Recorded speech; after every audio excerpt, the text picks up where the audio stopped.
Good evening and welcome to the August 7th, 2023 meeting of the City of Summit Zoning Board of Adjustment.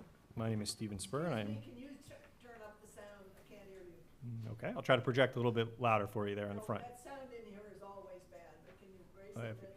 I don't have the ability to adjust the volume of the speaker system, so I can speak up a bit if you'd like. Apologies to everyone else. We do have a hearing assistance item if you'd like to use it.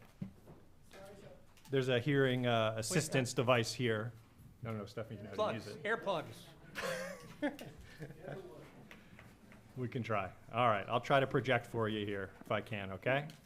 No? Nothing? Do you want to move a little closer? One more row up? Stand up here with the lectern blocked the faces so I could read their lips. So I moved back here so I could see your faces, Okay. but I may not be able to read your lips. All right. Well, we'll do our best. I'll try to speak up. Thank you for your patience. It's been a problem for decades. All right. We'll bring it up with the governing body for you.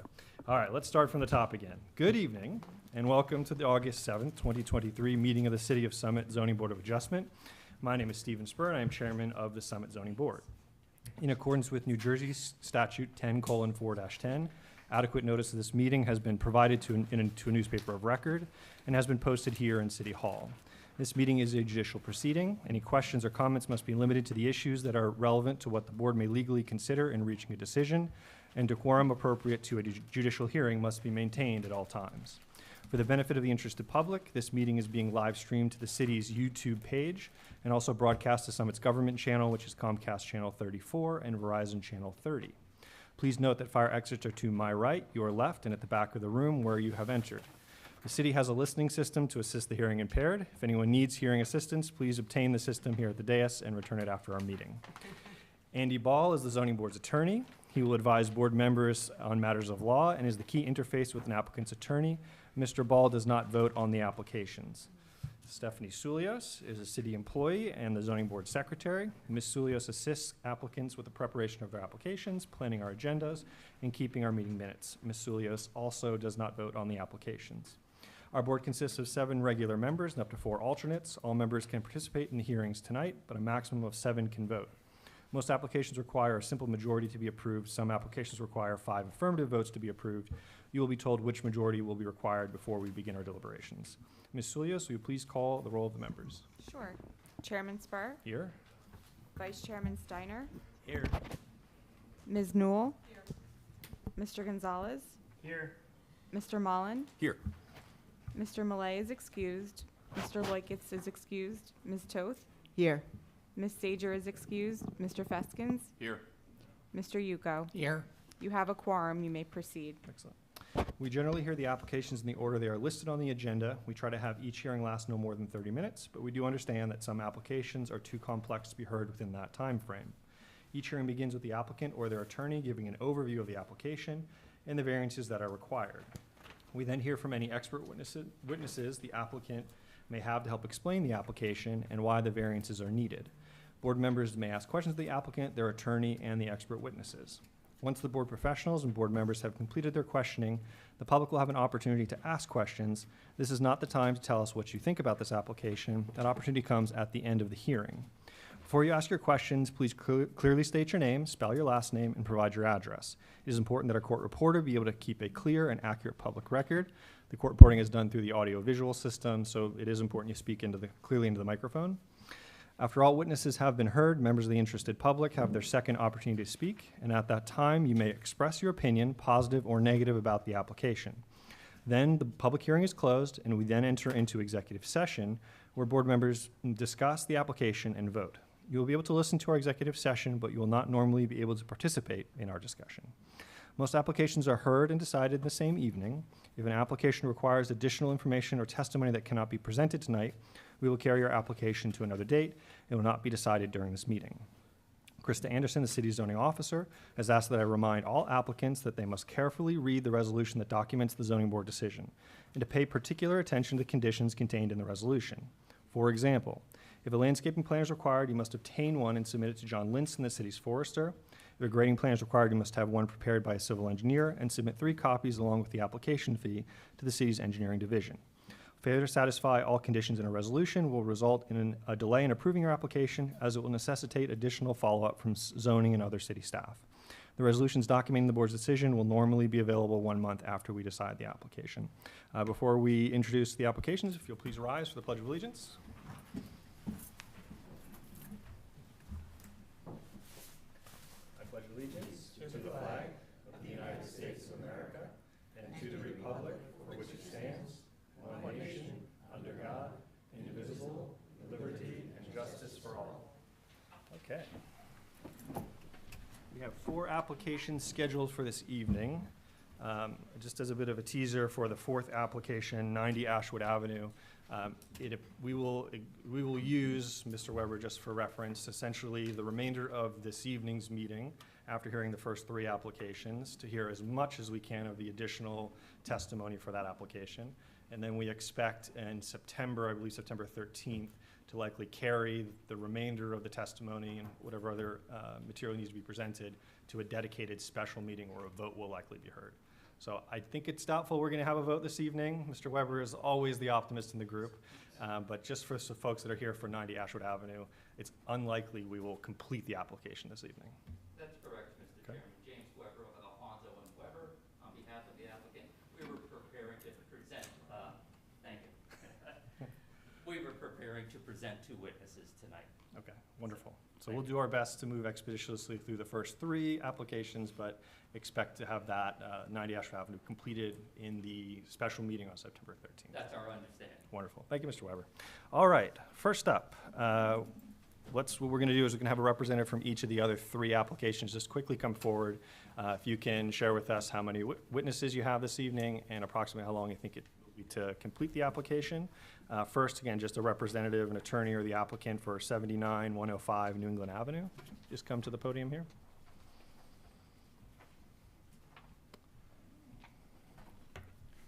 And just for some expectation setting, give us your name, tell us how many witnesses you'll have tonight, and how long you think it'll take to complete. I will set them as reasonable and efficiently as possible, Mr. Chairman. Okay. Larry Cali, on behalf of the applicant and the Summit Associates. Okay. We'll have 2 very brief witnesses this evening, Mr. Chairman, Okay. civil engineering and planning. They're both essentially recall testimony. This is a Okay. very limited amendment. I think, candidly, less than 15 minutes of direct testimony for my 2 witnesses. Okay. Probably 7 to 10 minutes on the first, 7 to 10 on the second, and we are done, Mr. Chairman. Excellent. All right, get comfortable in the first row Will there. do. Thank you, Mr. And then Chairman. we'll call you up in just a minute here. Next we'll hear is 3 Drum Hill Drive. Is Mr. Cortez or perhaps an attorney present?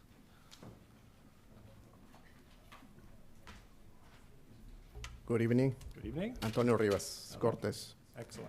Do you have any witnesses with you this evening? No, just my architect, Mr. Thomas. Excellent. And you think about 30 minutes or so should do you right? We will try, yes. All right, yes. thank you. Thank Grab you. a seat.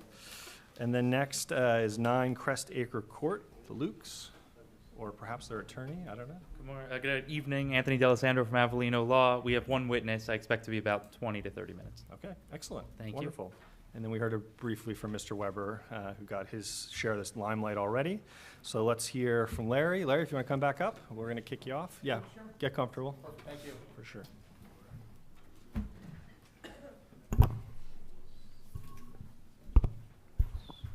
All set, Mr. Chairman? All set. When you're ready, we'll kick it off. Thank you. For the record, Larry Cali, on behalf of the applicant, Any Summit Associates LLC. Just want to thank the board for being here this evening. I know the summer months are tough to get a quorum, and you folks are all here, so we appreciate that. We're going to be pretty limited, Mr. Chairman and members, this evening. Briefly framing the background. In December of last year, we received unanimous approval from this board for development of a clubhouse structure on this multifamily residential property. The clubhouse structure is for amenity space for the tenants. It was a fitness area. There was a leasing office. None of that is changing as far as the use goes, as far as what we're going to do, for who, what the finishes and aesthetics will look like. We're back here on a limited amendment, and it's really pursuant to a condition of the approval that indicated we needed to provide an enhanced ADA accessibility by way of ramps into the structure. We had a dialogue with the board that night when the board unanimously approved the application, saying, okay, our engineer's going to go back, look at this with our architect. It might change our numbers around, and we might see you again, we told the board. I think I said that at the end of the evening. And in fact, we are seeing you again, because what it ended up doing was creating a slight delta of increase in the numbers on coverage and square footage, simply to allow for this ADA accessibility inclusion on the amended plans. So we're back here on, technically, it's tantamount to an amended site plan, an amended application on the use variance relief, but nothing is changing from the prior approval to what we've got here tonight, but for the addition of the ADA accessibility details. So with that, Mr. Chairman, we're going to call two very brief witnesses. First, our civil engineer, Mr. Wally. He'll walk you through briefly what was approved versus the limited area of change now. Yep. And then notwithstanding the fact that we think this is very limited and appreciable, and in fact, a very reasonable ask by the board to provide this, we do have planning proofs. So we were going to recall Paul Ricky, our project planner, who was on the initial application, to testify as to the delta of changes and the sufficiency of same. And that would be it, Mr. Chairman. Okay. Before you proceed with your first witness, are there any members of the audience this evening here for this application? We will pause after each witness to allow for questions, but it appears no one's here. If someone does come in, we'll give them the opportunity to raise their hand. And ma'am, just so we know, sorry, ma'am, are you here for 90 Ashwood? Which application are you here for? Pardon me? Which application are you here for? Crestacre Court. Crestacre Court. Okay, thank you. All right, you may proceed with your first witness. Thank you, Mr. Chairman. Thank you.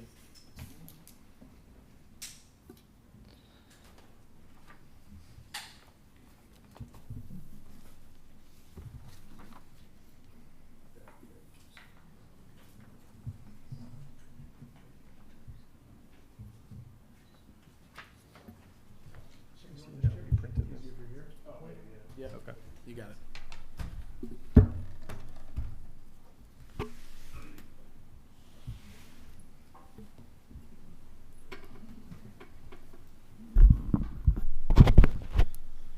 Hello, good evening, everyone. If you could raise your right hand, I'll swear you in. Do you swear from the testimony you're about to give in this matter is the truth, the whole truth, and nothing but the truth? Yes, I swear. Please state your name and spell your last name. Name is Samir Wali, W-A-L-I. Thank you. And you appeared before us back in December, is that correct? I believe it was November, but yes, correct. Any changes to your credentials since that last appearance? No. All right, I imagine the board wants to accept you once again. We will. Welcome back. Thank you. Thank you, Mr. Chairman. Okay, Sam, so you heard my proffer to the board as to what brings us back here, the technicality of the amendment and the variance increase. If you would, take the board through the site very briefly, the areas of impact, and what our proposed changes are from the prior approval versus what's being proposed this evening, if you could. Absolutely. So as Mr. Cali stated previously, I just wanted to take a brief moment just to provide that additional previous background. So as the board is aware, we're here tonight for an amendment for a previous approval that was granted back for this project in November of 2022. During the last zoning board hearing, the board requested that we provide ADA access from the rear of the clubhouse entrance to the ground level patio. In order to provide this ADA accessibility, the design needed to be modified to raise the elevation of the patio to match the finished floor of the building. In doing that, the raised patio would then be considered as a deck for the city's zoning ordinance, which would have to be considered as part of the building coverage calculations and the bulk requirements. And as such, our project was previously granted a variance for the building coverage of 27.1%, or 93,454 square feet, which was previously approved. And at this point now, with the raised deck, we are looking at a building coverage of 27.4%, or 94,525 square feet. So we're here before the board to request a variance of relief for the building coverage that is intensified, as we were trying to satisfy the comments from the board from the last meeting. The design remains largely the same, and I just wanted to emphasize that the previous approval only had minor modifications to the current plans now, which were primarily made just to satisfy the city comments. So I wanted to start out with going over the aerial map that was submitted as part of the site plan application. And this is identical to what was filed, correct? That's correct. Okay, so we won't mark this one. Right. So this is the aerial map, which is sheet 2 of the submitted site plans. And we're not going to mark it because it's already submitted, but just to refresh the board as to a little bit of background on this project, wanted to go through this aerial map one more time. I know we already went through it last time, but just for a little bit of an idea of where the site's located, just as a refresher. So this is an aerial map. It's basically showing the existing site surrounded in a red property line. The property is approximately 7.93 acres and is located northeast of the New England Avenue and High Street intersection, and is identified as block 1804, Lot 7. The site is located in the multifamily residential district, or the MF zone, which runs along the New England Avenue right-of-way. And the site is known as the New England Village Apartments. And as previously approved, all site improvements will be constructed within the interior of the existing development and will not be visible from the surrounding roadways or uses. So assuming no other further questions on the site background, we can get into the next exhibit, which we can mark as Larry A2. A1. Please. You're welcome to sit up front, sir. Don't worry, we don't bite up here. If you're interested. If you could just identify by title and we'll mark it with tonight's date after you do so. Yeah, absolutely. So this is the site plan overlay exhibit. This is dated August 2nd, or I'm sorry, August 3rd, 2023. Scale of 1 inch equals 10 feet, and with north pointing to the top of the sheet. So I will mark this exhibit as A1.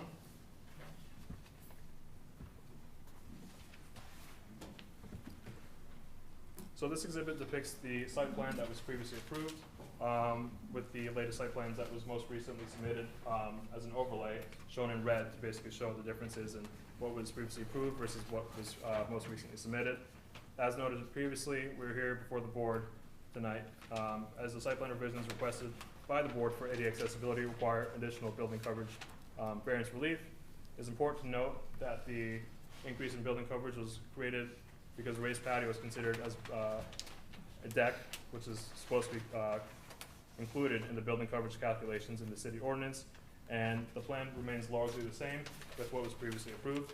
The minimal changes to the previously approved plans are limited to raising the patio at the rear for ADA accessibility to the front and side of the building, the tiered wall system to provide the raised elevation, new sidewalks around the updated patio.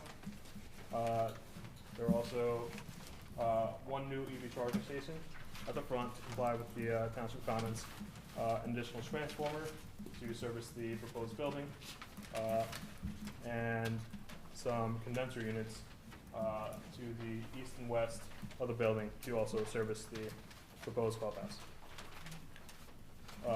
All the plan revisions were specifically made to satisfy city comments, and we do intend to comply with all city comments during resolution compliance, which include the comments from the fire department, which we confirmed with Chief Evers that our plan is satisfactory earlier this week, with the engineering comments as well as planning comments. Can I just pause for a second there? There was a question I know I discussed with at least one other member of the board. We have printed here for the board's reference, but we're happy to share this with anyone. There was correspondence between Chief Evers and Dynamic Engineering, I believe is the civil engineer for the applicant, that he, in writing, has Chief Evers confirmation that he in fact did review the fire truck circulation and, quote, all appears to be acceptable. So just his confirmation. If anyone has any question on that, I'm sure we can elaborate, but that was one comment. Yep. Yes, thank Okay. you. Okay. Yes, and I actually just wanted to use this as a stopping point, see if there's actually any questions at this point in regards to what's previously being been approved versus what we are looking to amend at this point. I have a question. Sure. So we're just here to make sure that the comments that had been made at the previous hearing are being amended and put into this plan. Nothing is changing, or at least changing drastically because of the changes, right? There's like nothing new that is. That's correct. So the layout is largely the same. We're back before the board tonight because we were previously approved for a building coverage that required variance relief. And in raising the patio to provide the ADA accessibility that the board requested at the last meeting, a raised patio is also considered as a deck for the city ordinance. Right. And a deck needs to be considered in the building coverage calculation. And in doing that, that actually raised the variance of relief that we would require, just essentially by taking the same patio and raising it up to the finished floor of the building. So I think I got mixed up on a number that I heard between, there was like a difference of 40,000 to 43,000 or 40 or 4,000 Much to. lighter, the numbers are much lighter, yeah, the differences are in the hundreds of square feet only. Okay, And what Seme said, that was the triggering event, which even brings us back here, was the change in coverage totally occasioned by creating that raised patio, the deck, which makes the coverage go up, so. we're not Gotcha, back before the board. so it's But not those numbers- substantial, No, it's those just, numbers in it's, fact are much lighter, 40,000, we're talking like an acre, so if you do the numbers one more time with the delta between what was approved versus what's proposed by way of the Absolutely. coverage changes. So, so it's not necessarily a square footage situation, it's a more aerial, It's square footage in the sense that now this deck is considered part of the square footage, but Right. the box itself, if you will, the clubhouse structure, it is essentially the same exact structure, with the same use, same hours, same operation, same purpose, as was approved. There's no Yeah. changes to the use. okay, that's Yeah. correct. perfect, and I just, wanna make that clear for the audience and everyone Sure. else involved, that it's not being expanded above and beyond No, something No, that was it's, previous, it's it was essentially just being raised. and minimal. It's a technicality in the code, so we're basically just back before the board to make sure we get the de minimis correct approval. change to be compliant with whatever we had requested The before. ADA accessibility, which. ADA accessibility, that's correct. We wish we were back here for an enhancement on the project, evaluating I what wish, this is. I wish that was not the This case. is, otherwise it's not terribly efficient on the applicant side, but I understand your perspective, but no, this is hyper-technical in our view. Absolutely. Fast question, just to help some of my commissioners who may be further from this. This looks like page number 9, the lighting plan on the engineering sheets with some color on it. And page 5 as well. Okay, Is page 5 updated to reflect these new calculations? Yes. okay.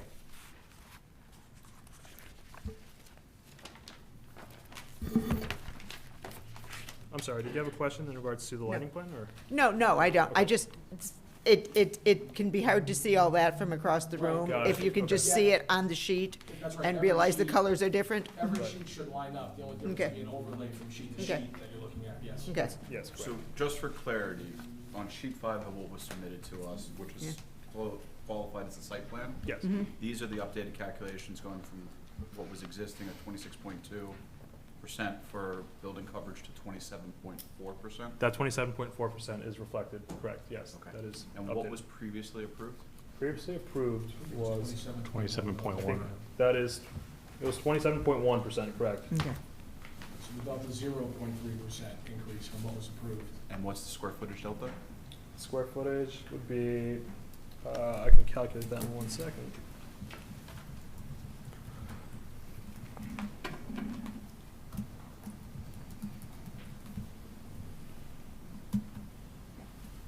(1,071 square feet). Thank you. Mhm.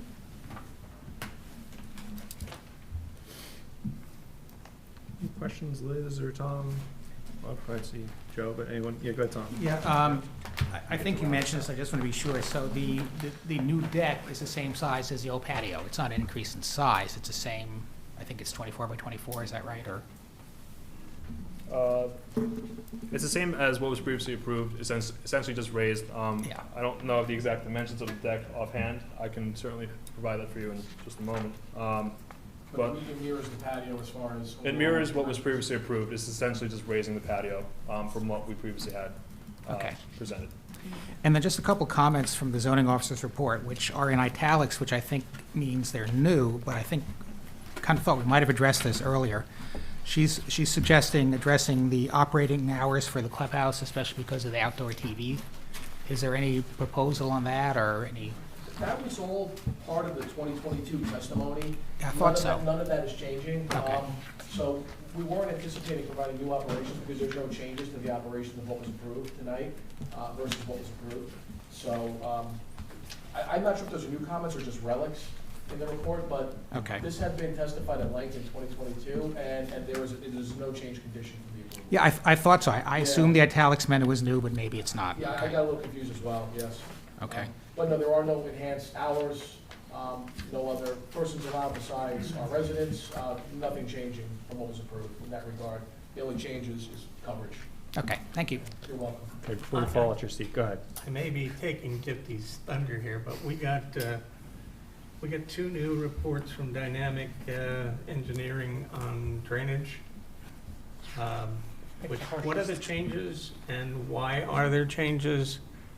Because all we're doing is lifting this thing up. Then So- why is he not here to testify? There are some minor modifications to the sidewalk that got curved, which made some minor discrepancies in impervious coverage.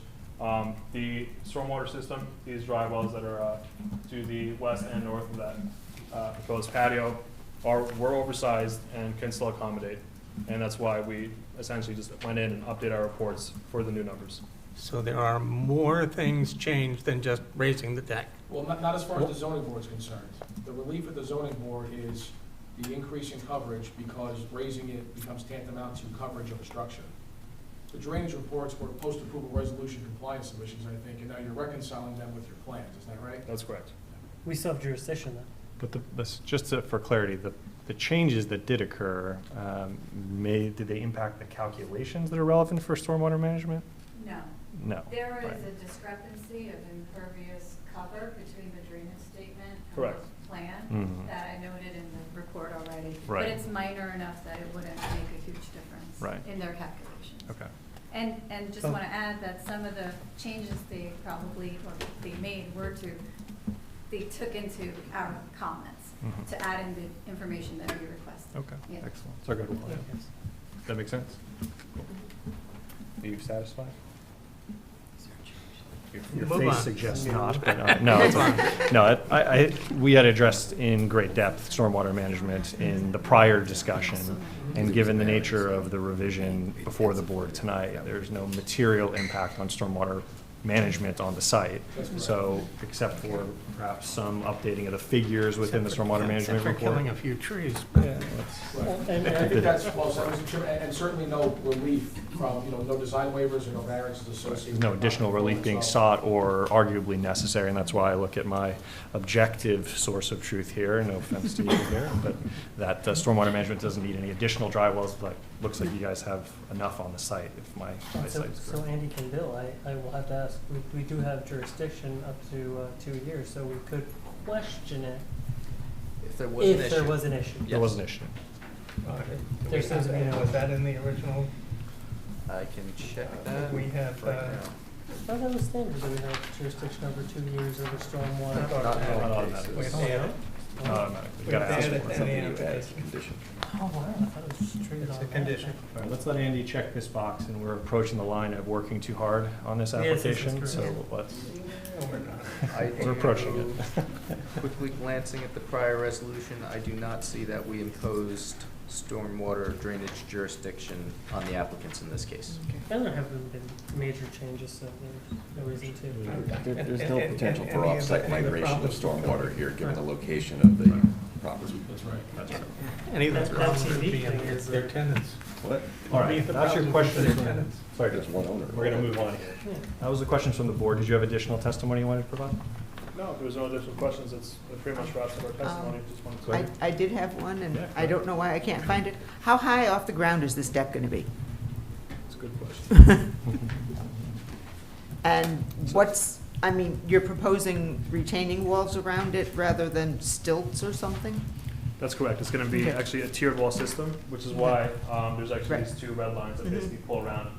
Just so there's an opportunity to landscape and kind of soften the look of the walls. Sure. So, to answer your question, the elevation difference between the top of the patio and the grade below the bottom wall is gonna be approximately 7 feet, Okay, 7 to 8 feet.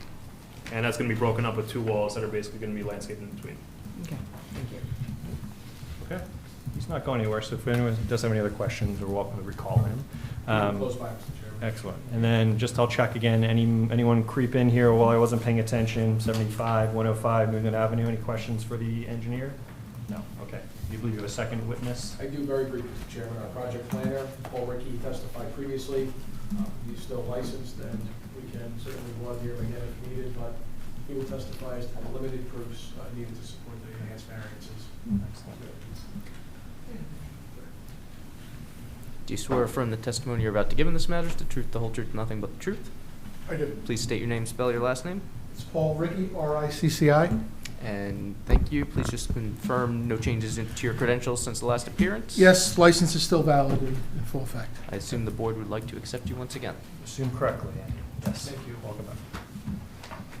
Sure. I'm not sure how much detail I need to go into before, but I provided full planning testimony for the D4 variance and all the bulk variances as part of my previous testimony.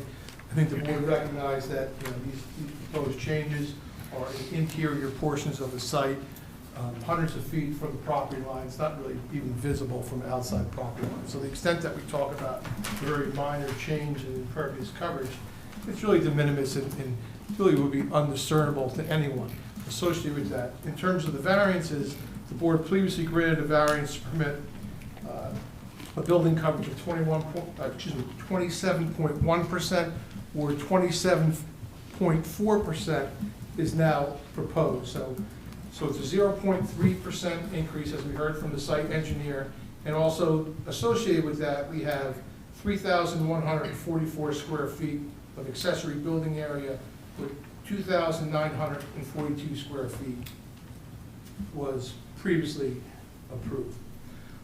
Again, all my previous testimony continues to remain valid. In the context of the increase in the impervious coverage, it's clear, we heard from Mr. Cowley, it's directly related to the board's desire for this facility to have full handicap accessibility. That full handicap accessibility promotes the general welfare under the municipal land use law, and under the flexible C2 criteria, the benefits associated with providing that handicap accessibility outweigh any detriments. And I've already mentioned in this context, all these improvements are proposed internalized into a site that's almost 4 times larger than the minimum lot size for the area, and that gives them general setbacks in terms of the site. The location of the building is over 100 feet from the front yard, 200 feet from the rear yard, and 150 feet from the side yard. So these small changes will not really be noticeable or perceptible. For those reasons, it's also my opinion that the variances can be continued to be granted without a substantial detriment to the public good, namely the surrounding property owners, and without a substantial impairment intent of the zone plan. I can go on, but I think that's really it, Mr. Chairman. Very restrained planning testimony. All right. Ed's replacement, you have to remind me of your name, I'm sorry. I'm sorry. You notice I'm a little shorter. A little bit short, a little better tan though, so you've been out of the office a little more. That's just good. No, it's the sunroof. No, my name is John Sabo. I'm a senior associate with Burgess. Anything you'd care to add? No, I take no exception. Okay, wonderful, thank you. Okay. Any questions from the board with respect to the planning testimony? No? Okay, any questions from the general public? No? Well done, okay. Before we offer the opportunity to conclude, I mean, can you, Andy, just take a moment and just orient the board and again the public to this as an amended application? So one of the questions I have is what are the conditions we should impose here? Kind of already went through that, but. Yeah, so as it's been already discussed, they already have received an approval for the vast majority of any variances associated with this thing. The only change that this board is concerned about tonight is that increase in building coverage. It's the only variance. It's minor variance being asked above what was previously approved of that 0.3%. So it is that amended site plan application. We would impose our usual condition of compliance with those conditions noted in the board engineer's memorandum, and just to reiterate that the applicant would be bound by all the prior conditions imposed in the prior resolution of approval as well. And Dipti, was there anything else? I'm sorry, we kind of went quickly through the engineering testimony. Was there anything else, again, given the limited scope of this discussion? But Just something to consider regarding, I know the previous testimony was a little bit a while ago, so there was one question about ADA access in our report here, and that was just a general statement about if the engineer or the planner could kind of weigh in on if they had any other ADA access routes from the site, you know, the surrounding apartment complex building, except for the front location where you have the ADA access for wheelchair access. And was that looked into? yeah, we can address that. And then we'll let you close, but just make sure you have our questions answered here. So if you can just address that one question, that'd be wonderful. So, answer your question. The existing site is largely non-compliant, which was constructed, I think, back in the 70s, and it's not a feasible ask at this point to essentially ask for ADA compliance for something that's already been constructed and operating for decades at this point, that's been non-compliant since the initial construction. It is something we reviewed and something we tried to accommodate to the maximum extent possible, but to provide accessibility throughout the site is not feasible at this time. With respect to this particular improvement to the property, with the amendments that have been presented this evening, again, this improvement, the clubhouse and the patio, what have you, is ADA accessible. Correct. We're trending in the right direction. Correct. Understandably, the full property itself has not been reconfigured for ADA compliance. Exactly right. Okay. Okay, any follow-up on that point? Mr. Chairman, Yes, just one please. other comment. I just wanted to emphasize that it's typical in an amended application to reincorporate all the prior conditions of the prior approval in the amending resolution. Awesome. Good. Last call? No? All right. You may offer any concluding remarks if you'd like. A relatively simple application. I know the board understands it. It's nice to see everybody again. We thank you for your time this evening, and we put in your hands, Mr. Chairman and members. Excellent. All right, so Andy said engineer's letter will carry through, and that's the only condition, I believe. Correct. Excellent. All right, we have an oddball case to deliberate on. Claire, how about you? How did you know? I think this resubmission proves the old maxim, the accessible design is a good design. In addition to complying with the requests we had for ADA accessibility, I think having the clubhouse and the deck on one level is going to make it more useful for all of the residents of the complex, and I think it will be a welcome addition. And certainly providing that level of accessibility meets the criteria for the variance. You know, the benefits outweigh the detriments, so certainly I'm in favor of this application. Well done. All right, that's only gonna get more difficult, guys, as I creep in here, so you're right, you're next, David. Anything you'd like to add, Liz, or? No, I just agree with Claire. I think it's a thoughtful design to make it, the clubhouse ADA accessible. Obviously, the law can certainly, envelop it, so I would definitely be in favor of this, application. Tom, anything you wanna add? No, just just ditto everything. I wish we'd thought of this last September or November, whenever it was, would have saved some time for everybody, but it's a very much better solution than what was there before. Okay, cool. I too can support the application in its amended form here. I appreciate the responsiveness of the applicant to the board's testimony and the sensitivity we have to things like fire safety, things like ADA compliance. This has been a long-standing property here in City of Summit. It's nice to see it continuing to be invested in and improved in a manner that's accessible to the entire community. So with that, I'd ask for a motion to approve the application with the single condition as noted. So moved. Excellent. Do we have a second? Please. Give a roll call. Sure. Vice Chairman Steiner? Yes. Ms. Newell? Yes. Mr. Gonzalez? Yes. Mr. Mullen? Yes. Ms. Toth? Yes. Mr. Feskins? Yes. Chairman Spur? Yes. All Thank right. you very much. Thank you. Nice seeing you folks. Enjoy the rest of the summer. Thank you. All right, next we'll hear Antonio Rivas Cortez, 3 Drum Hill Drive.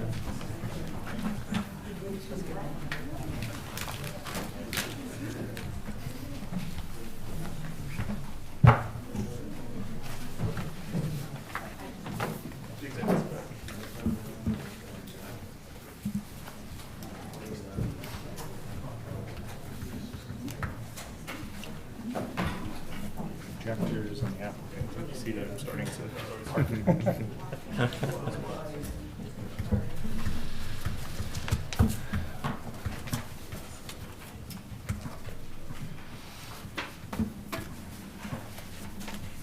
Take your time. Stephanie's wrestling the exhibits out of them, so don't worry.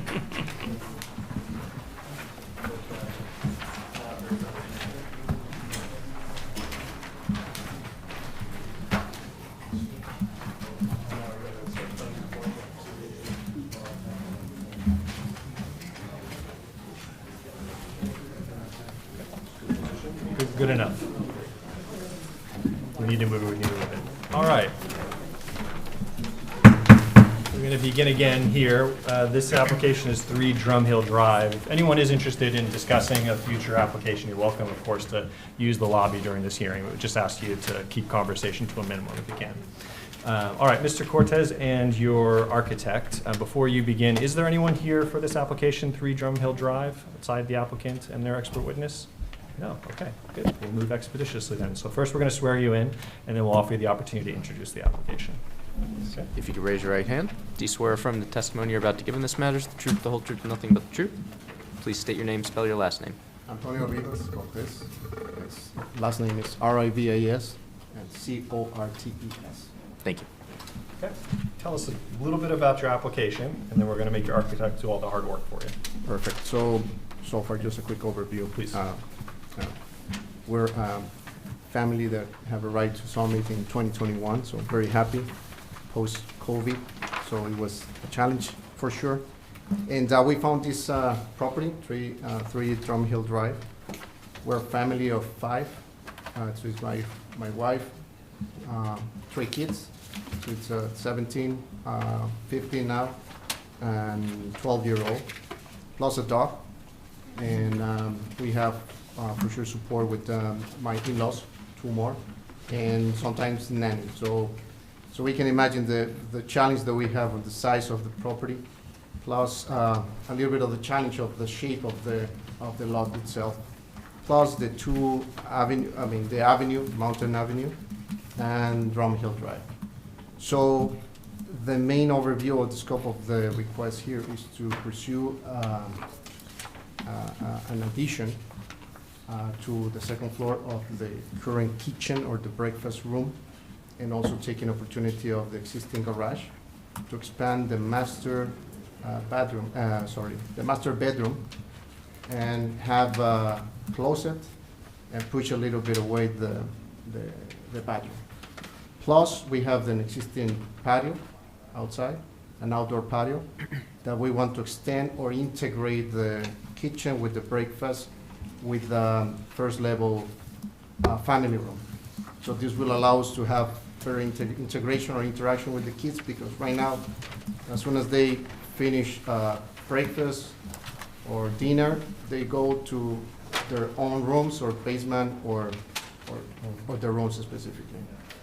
So that's one thing. The other thing that we want to request is the access through Drum Hill. Currently, we have an access from Mountain Avenue, which has been quite of a challenge. We normally go in the driveway with no issues. Sometimes we need to slow down from Division Avenue and turn signals and try to make everybody like stopping down. But the main challenge is going out. We need to back up in reverse and wait for Mountain Avenue. The traffic that is coming uphill, sometimes they go over the speed limit. So as soon as we see lights, we see, okay, we have some clearance, or we don't see lights, okay, we see some clearance, we back up a little bit, and suddenly we just hear the honk of the driver, right? But we need to wait for the downhill direction also to clear the back of the car, so we can have a clear and safe departure. So that's the reason of the horseshoe, egress, egress from Drum Hill, to have a better drop off or easy way to catch the kids when they're at school or after school activities. That's, I think, pretty much covering the request, so Thank you. I'm going to stop there. Excellent. Great introduction. Any questions from the board for the applicant? Yeah, I got a couple. Let's go, David. So how many cars do you have? 2. Okay, do you use both garages? Yes. Okay, because I drove by your house last night and I saw, looked like a large SUV parked, and it was parked front facing, so it could, come out and not have to back out on Mountain Avenue. So could you just walk me through, did you just reverse in? Like, how did you get it that way? Because the driveway looked fairly spacious enough to, I guess, if you were using the garage, you could back out and kind of turn it around. Yes, that's what we thought, but if you drove yesterday. It was last night. I was just driving by around 10 o'clock. Normally, my wife she drives a large SUV. Okay. Because of the kids. So she drives in and just leave it like that. So she has to back up. It's difficult for her to maneuver the SUV and make a U-turn inside the driveway that we have. So it's very difficult. And what are the dimensions of the driveway? 28 by 28, but it's in a trapezoid shape. So we have a narrow area when we egress to the driveway. And if you try to make a U-turn and then back up and then going in, she has a challenge. So she has bumped the car a couple of times. So I don't want to. No, But it's difficult. It's not an uncommon occurrence, but I'm just saying, it's like, it feels like it's, Yeah, believe me. under normal circumstances, probably an ample-sized driveway to do it. I, understand you may have some Yes, particular and when you have difficulties two navigating. cars, if you have two cars, when I go for lunch, my wife parks in one side of the driveway, I park in the other side. When someone wants to go out, the only way that you can go out is just going backwards. What, I thought you said you used the garage, for both garages. No, when we are dinner, no. For parking the car overnight, yes. Because when you have rain or a storm, the branches could damage the cars, right? So, normally, I mean, I kind of see where you're going with this, and it Yeah. does seem like it's a very personal issue, whereas like we might want to find that there's a detriment because of your property, and it's a betterment for society to do what you're trying to do right now before we even get to that. But, and I'm sorry, your kids are how old? my oldest is 17, so he's gonna be a senior, so we're So gonna have two cars. learning to drive? Yes. Right, okay. So it would be great if he or she had better access to get onto Mountain, because that part of Mountain is insanely dangerous if you're just booking it and you're, going in reverse. 10 PM though, that's like a perfect time to back into your driveway.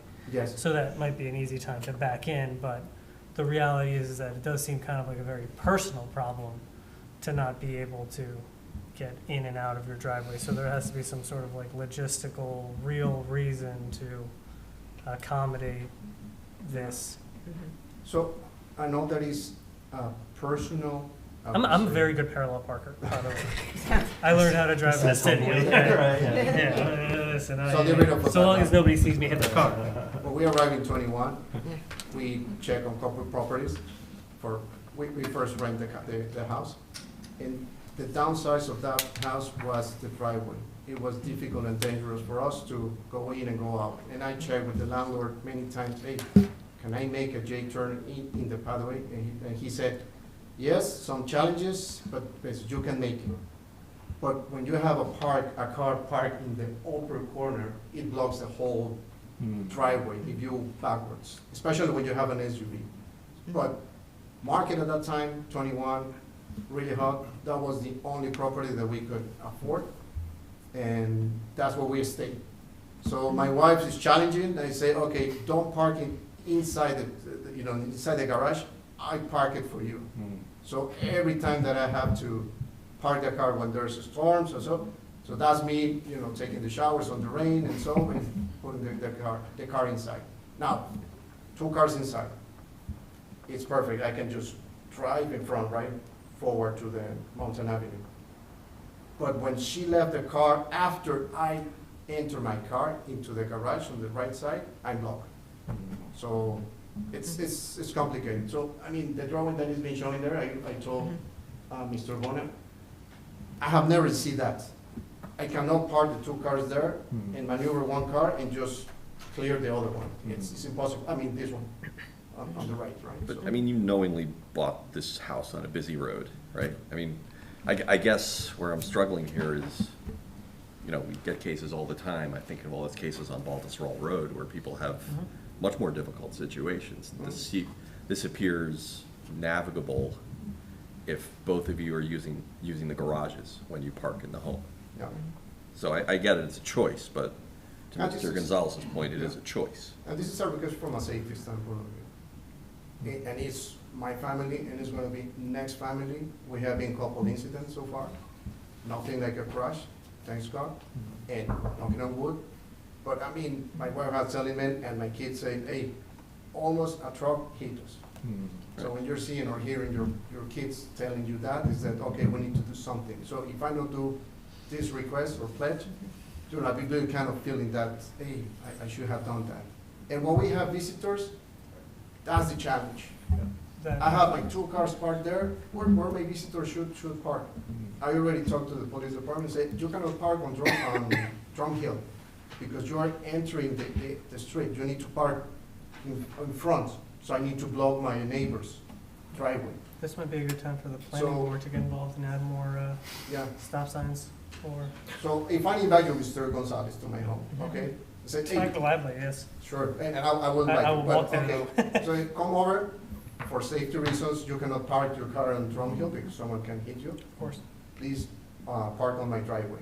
I actually live down Mountain, so I know exactly your That's, situation. you have to access my property through the garage. You think is that good to receive you from the garage, Well, to the garage? and I mean, crossing the street is always a very it would be dangerous nice situation. to walk you from my front door. Yes. I mean, the front door, we barely use it. Right.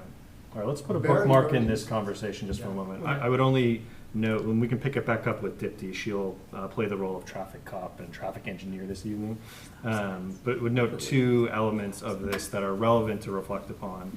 In variance number 2, when we look at, or variance number 3 rather, the lot coverage, Krista has noted the proposed lot coverage includes the horseshoe driveway, being 732 square feet or 6.8%.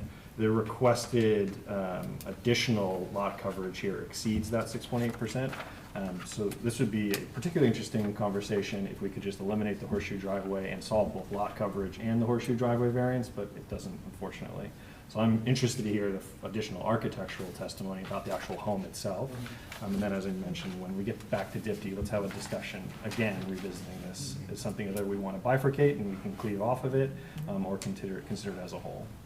Claire, you want to? Yeah, I had a question actually about the plans for the house in addition, because in the past several years, there's been a parade of homeowners coming to us for variances, wanting to upgrade their outdoor space. They want more outdoor space, they want improved use, and you are asking us to eliminate your patio, your usable outdoor space. And if we were to say yes, what would you do outside? How would that work? So maybe let's, before you jump into that, it's a Okay. great question for sure. Let's let the architect kind of take the floor Okay. here. Okay. Because I noted as well, in addition to that, I want to hear about how we're addressing the challenges of the lot size and shape, the number of pre-existing nonconformities that exist on this site, and then the HPC didn't really hold back in their comments either. We're going to want to hear about how you plan to address those. So let us shut up for a bit, let you speak. Steve, and Mr. then- Chairman, can I ask one question?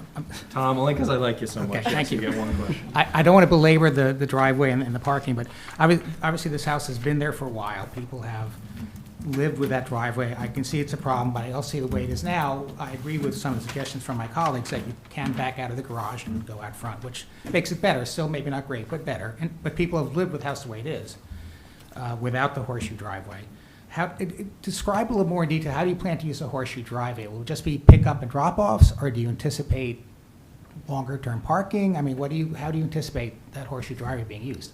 Yeah, the main purpose is, for the safety and convenience for my family.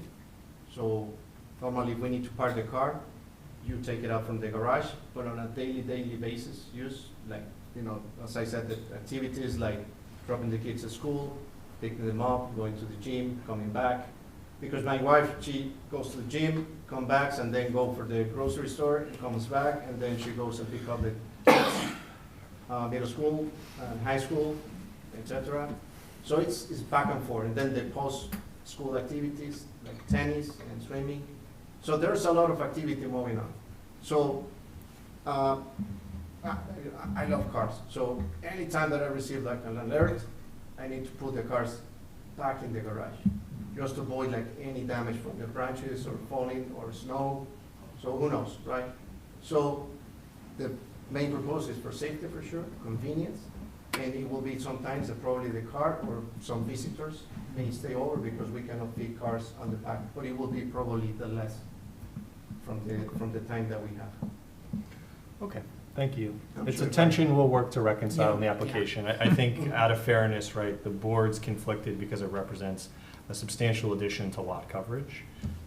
And the public safety argument, while by no means non-existent, isn't screaming out as necessarily something that couldn't be addressed through the current configuration. But I hear from you a certain passion and a certain probably channeling your wife's comments about traffic flying back and forth and a feeling that it's unsafe for her to enter and exit the driveway during normal conditions. So it's something we need to continue to discuss. So let's move on to hear about the house and some of the other changes that we want to make here to accommodate the family, and then we can kind of loop back around to the driveway. All right, if you could please raise your right hand. Do you swear or affirm that? Sorry? Yes, good evening, everyone. Thank you. Do you swear or affirm the testimony you're about to give in this matter is the truth, the whole truth, and nothing but the truth? Yes, I do. Please state your name, spell your last name. My name is Tomas Bona, T-O-M-A-S-Z. It's my first name, and B-O-N-A is my last name. Bon Architecture and Design.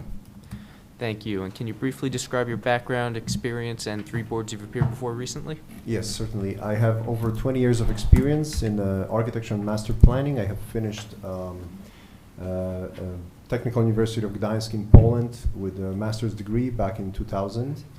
And I have been practicing for the last 23 years in the United States. I have been licensed in the state of New Jersey since 2010. I have been licensed in the state of Massachusetts for the last year, and also in Puerto Rico for the last 2 years. I have testified in front of numerous boards around central and northern New Jersey, just to name a few: Bridgewater, Hackensack, City of Newark, West Orange, Woodland Park, Weehawken, Union City, East Hanover, and Old Bridge most recently. Thank you. Any questions from the board, or would you like to accept his credentials? We're happy to add Summit to that lengthy list of experience. Welcome this evening. Great. Thank you very much. And my license are in good standing. Most important. Thank you. Thank you. Continue with your testimony. Thank you. Very interesting dynamics. I would like to stick on the driveway for a moment. Oh my goodness. Okay.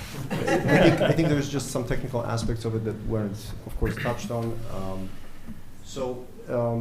That rear driver, although it looks on the plan that like it's spacious, but the turning radiuses, the way that the garage is approached from the trapeze-shaped driveway, and the maneuvering clearances for a full turnaround are extremely difficult. It's just, even though it looks big, there's really no easy way out to turn around, and with the addition of third car in the future for the young adult, it's going to be impossible to accommodate 3 cars. And once the 2 cars in the garage with the third car parked outside, nobody's getting out of the garage. So I think primary concern, other than the maneuverability here, is the fact that the safety is extremely. I was backing out onto Mountain when I visited the site a couple times, and it feels very dangerous. I understand that it's all hills and there's many other streets. People have difficult problems on their properties with the ingress and egress. This is just the position of the trapeze shape with relationship to the garage on the street makes it really cumbersome to use that driveway. So with the introduction of that secondary driveway, we primary concern here was the safety, really, for use of daily operations. Mrs. Cortez coming in and out multiple times during the day, picking up kids.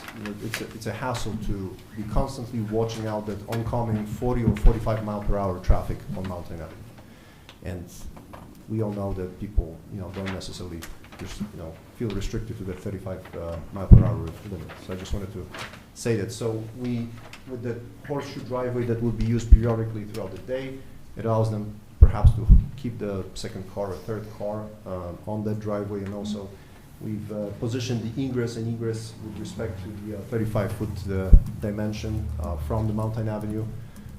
This is a really quiet street, Drumhill Road, and as Mr. Cortez said, you cannot park there. You cannot park in front of his property. So we thought that this is not very invasive. We kept it pretty narrow, and we think this would be a huge improvement in their safety operations. What else is happening on the side? No more driving. Okay. So, well, let's talk about some other aspects of this application. So we have a property located in the R15 zone. It is a trapeze shape. It's a corner property. It's severely constrained by the fact that we have to observe 35-foot front yard setbacks on facing both streets. The required size of the lot is 15,000 square feet. We're a little over 10,700, so we're missing a third of the required property for this particular zone. The property currently has a 2.5-story primary residence, which is shown in gray. So this is the main volume of the house, and its frontage is facing Drumley Road. Then there is a connector, 1-story connector, in between here that leads to the 2-car garage, which is located towards the west side of the property. Along the south side of the property here, we pretty much have a forest. I mean, there's tall trees, and there's a lot of forest. There's a lot of many trees, and many medium-high trees, and also low. So this property is really drowned in green. It's very lush landscape all around. The frontage of the property facing Drumley Road is a little bit more open, and there's also a number of trees along Mountain Avenue.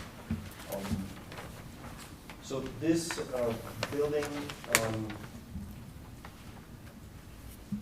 Yeah, we're observing multiple non-conforming conditions. So the 2 front yard setbacks that I mentioned previously. There was also lot coverage that was slightly, according to my calculations, was just slightly exceeding the requirement, where 35% is required. I calculated that we were about 36.6 originally. And also the floor area ratio is 25% is required, where existing was at 26.7. It's worth noting that we, in our possession, we have a zoning resolution from dated back from 2003, when the applicant, the former owner of the house, applied for addition of dormers at the attic level. And it has been concluded as part of resolution that the attic dormers do not create an attic story. So I am not 100% sure Mrs. Anderson didn't flag it. The attic, according to FAR calculations, my table contributes to about 350 square feet. So I'm not exactly sure if the attic should be included in FAR, considering the fact that it's not considered a story, or it should not. However, Did you have an opportunity to discuss that with Ms. Anderson? We did not, because we just received that document after we have received the comments from all the staff. So we did not have a chance to talk about that. So in any case, I just wanted to bring it to the board's attention that it's about 350 square feet. And if this was not included in the floor area ratio, then we would be, instead of the proposed 38%, we would be about 34.9.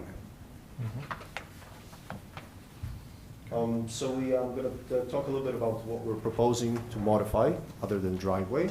So the second floor was not really that functional from a bedroom's perspective. So we are proposing to expand the second floor over the connector that's nested between the main house and the garage. And then we're also proposing to extend the master suite over the garage.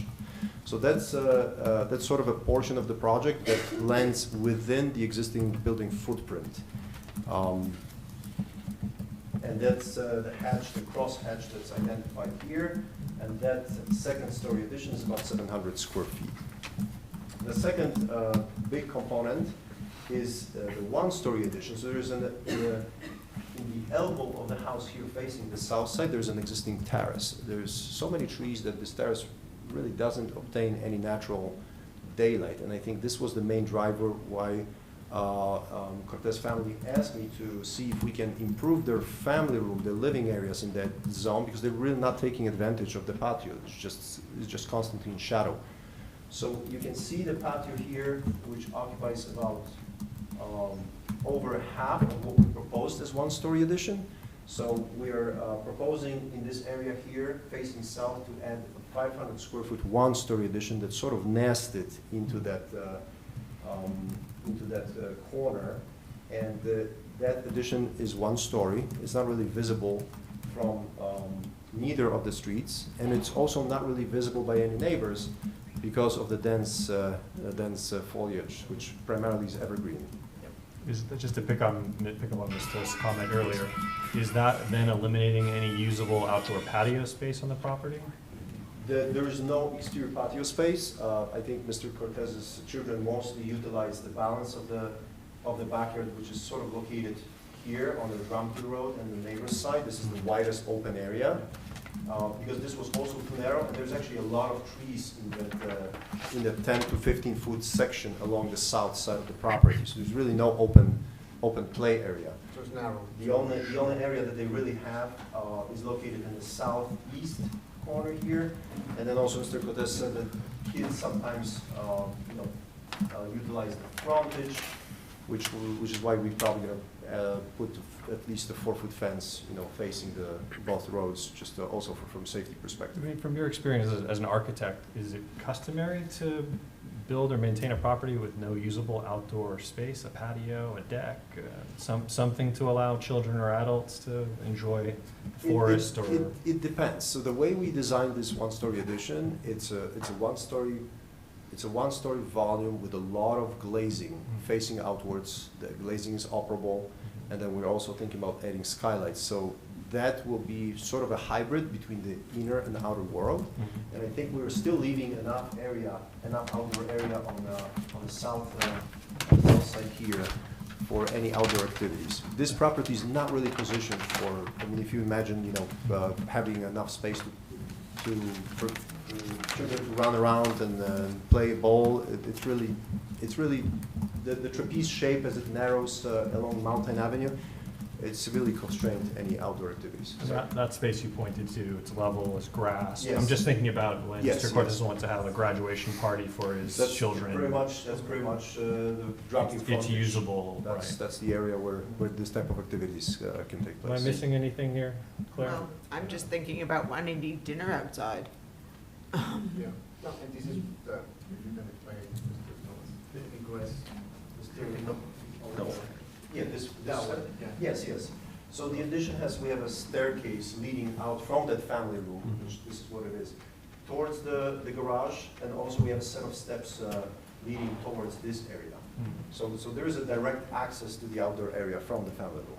So that area, it's a little bit more open and not invading my neighbors, because it's pretty Right. much in front of the patio. So if we extend towards the patio, Right. we will go into these big trees, and we don't want to affect the, And neighbors maintain their own privacy Yes. because, again, Yes. because of the dense buffer. There's already my neighbor's outdoor area Over there. in that area. So if we have another one, Yeah. we can certainly connect, right? Yeah, of course. We prefer to have it more in A front. little more private, yeah. Yeah. Okay. What's the attic's current use? Right now, we have my daughter, which is 12, over there, and just a bedroom and my son currently, but we want to put the moving down, because he's moving to high school. Okay. He is 5 feet and something, and he's really, what do we say? He's tall. Restricted. The attic ceiling height is a little less than 7 feet, so it's really, it's a very tight space. For my daughter, it's not a problem right now, but my son is getting, he's living in the basement basically, so. But it's used as habitable space and properly included in FAR. It is correct? used as habitable space. I think it's intended to be turned into a playroom, Yeah, there's a playroom. and you're either gonna keep a bedroom there or an office Just space. whenever we have some visitors, but for my kid, he's begging me to put him on the second floor with much better space for him.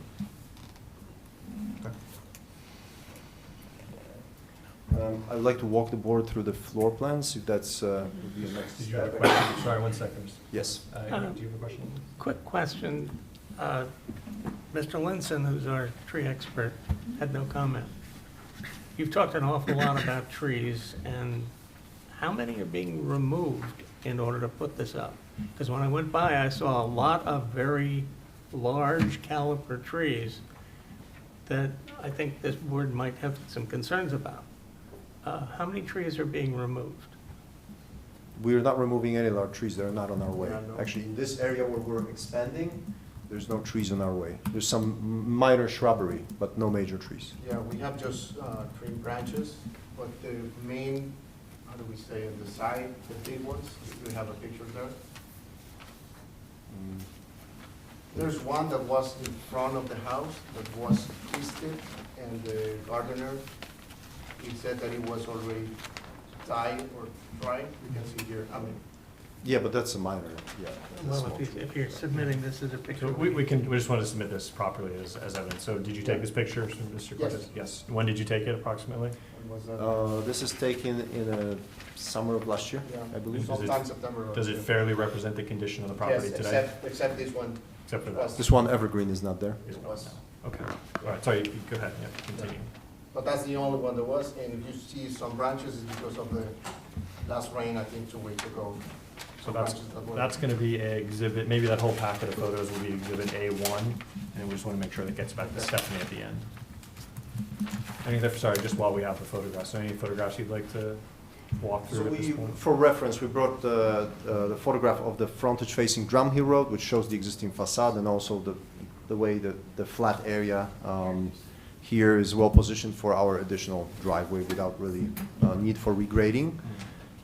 We also have a side view that shows the main building, the connector, and the garage from the Mountain Avenue side. And then there may be some discrepancies of how we positioned air conditioning equipment, so we also brought that for clarity, where the equipment is actually located. Surveyor didn't pick it up on the survey, so this actually represents existing conditions. The equipment is not in any, within any setbacks. I mean, it is within the setbacks, it's actually not in conflict with any requirements from zoning perspective, from zoning ordinance perspective. And then there is a comments from Collier Engineering about some questions about the repairs that are related to the stone wall that surrounds the parking, the garage driveway here.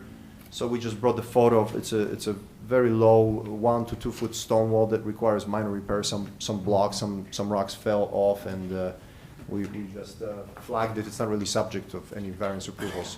But it just happened to be a note on our plans. It captures the overall scope of work. And again, sorry, just for the record, these are all taken at the same time by Mr. Cortez and represent the condition of the property today? It's representing the current, Okay, yes, okay. But sorry, you can. with the exception of the tree that. With the tree, that one Yes, tree you yes. pointed out, of course, yes. Okay, thank you for that, that's great, that's very helpful. Can we do this? Yeah, if you'd like to, while maybe you continue your testimony, can you pass the photos to the board? Yes, So we can absolutely. take a peek at them. Can I just ask one more driveway question before I move on to the Ooh, next? you people, I'd love to hear, go ahead. So when you were thinking about the circular driveway, did you also consider perhaps doing a turnaround on the Mountain Avenue side, like just to the right of where the garage is currently located? here? Yeah. I mean, it has been discussed to add a turnaround here, but still, it doesn't solve the issue of exiting onto the fast-moving traffic on Mountain Avenue. So that's why we, I thought it was backing out onto Mountain Avenue, that was the issue. Just turning onto Mountain Avenue is I something. mean, when you go inside the driveway, the challenge that I have down here is the speed of the cars going behind me. That's for sure, because they're going down here. And going out is just the time that I need to maneuver the car going backwards from the traffic that is coming uphill. No, I'm Right talking up. about like putting a turnaround so you do not have to maneuver Yes, outside of your the driveway turnaround is backwards. Pretty much to what my neighbor has behind or below, which is a, turn probably I'm just understanding the turnaround. is being contemplated is to put, something here that you can actually go in and make it, turn the car around and then exit onto Mountain Avenue. Yeah, one of the challenges is gonna remove some of the trees that we have here, and then, Are they large caliper trees? I don't know what type are, but, Are they big or small? large, or? yes, I think that they're, I think here you have some large trees. Yes. Right around that area. yes, and also it's gonna take some of the yard that my kids use for football and lacrosse. Wow. It's an interesting place to play ball. Yeah, it's a challenge. I had to buy some nets because all of the balls were going into mountain, and my kids. You know, I got hit by a ball the other day on Mountain. That was my problem. That's off the record, I'm just kidding. That's my fear. Now they're into the lacrosse, and they running against the ball, and told them, hey, just let it go. Sure, no, I have the exhibit A1 in front of me, which is the front of the house. You're proposing from this sidewalk here, more or less, to have the driveway be in front? More or less, that's the idea, to use the same path that we have, but I think the restriction was on the 35 feet. Yes, the driveway is sort of moved a little bit deeper into Drumhill because the requirement was for the ingress of that horseshoe driveway to be at least 35 feet away from a cross street. Gotcha, and So because that it positions affects, us more or less. because you're on like a corner lot, That's and right. some things like come into So play. you cannot get too close Right. to the cross street. And- That's what I wanted, but the clearance was the issue. Right, and so from what I can see, you would have steps that would also lead to the front door, which would also add to your impervious coverage. The or steps not? exist. The steps, That okay. portion of, on the site plan, we marked in a dashed line which portion of sidewalk is being removed. Okay, So there's actually a substantial portion of sidewalk being removed, and the sidewalk driveway becomes that portion of sidewalk, and then we already have a landing and steps in front of the gotcha. entrance. And to your point, so no trees seem to be Touched. addressed by There's no trees Mr. on Linson, but we do have like bushes, Yeah. which, are you gonna keep the bushes or are you gonna get rid of the bushes? Because if you keep the bushes, they're gonna be in the way of your driveway when you're pulling out, which would cause concern when you're pulling out of your driveway, which I think brings us back to a dangerous driveway. So actually, this portion of the site is completely clear of any bushes or trees. So the ingress would be turning right and then exiting this way, so it would be very convenient to make the turn. You would have a Clear one-way, visibility. you would have a one-way driveway. Yes, this would be, this is designed narrow enough, subtle enough, so it's a one-way traffic, yes. It's not a two-way driveway. We're proposing it to be 10 foot wide. Okay. Okay, let's, Mr. Bonner, if you'd like to continue your testimony outside of the driveway. And keeping the same gradient, so we're not like excavating or doing, so just keeping the Yeah, same the shape land of is the. essentially flat, so it's just the topsoil off, putting gravel, and then putting the driveway, creating curb cuts, because gravel road has gravel block. Yep. So I'll talk a little bit about the floor plans. The main area of improvement on the first floor is what the board members can see here, outside of the grade out zone, which is the expansion of the living area. The kitchen, the way it was positioned, was not functional. There was a lot of wasted space in the connector between the garage and the living and dining room. Thus, by adding on here, we're really creating that heart of the house and the space that Mr. Cortez says that he needs for his family to be able to collectively, gather them together and have them spend time together. So that becomes this area with a lot of glass facing south, access steps to that area that's being utilized as outdoor lawn level area. And then we have a mudroom and another set of steps leading around to the garage. We purposefully eliminated the steps here to also add a pantry closet, and we moved the steps leading to the garage on the mudroom side. So this is a huge improvement of the functionality and usability of the first floor space. The other small increase in the floor area is in front, where you push the entrance out a little bit so to pick up a little larger foyer area. That's what we're talking about 20 square feet.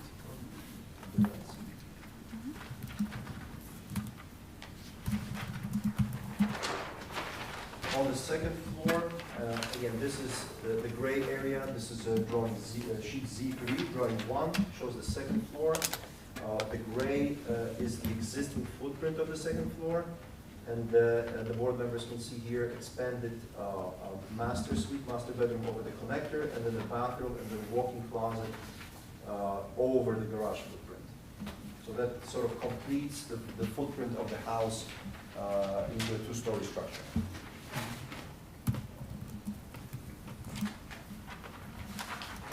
So that's sheet Z4, that's our building elevations.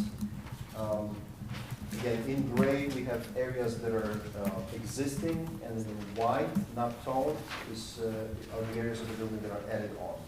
So here the board members can see the connector and garage. We're building over a two-story addition here facing Mountain Avenue.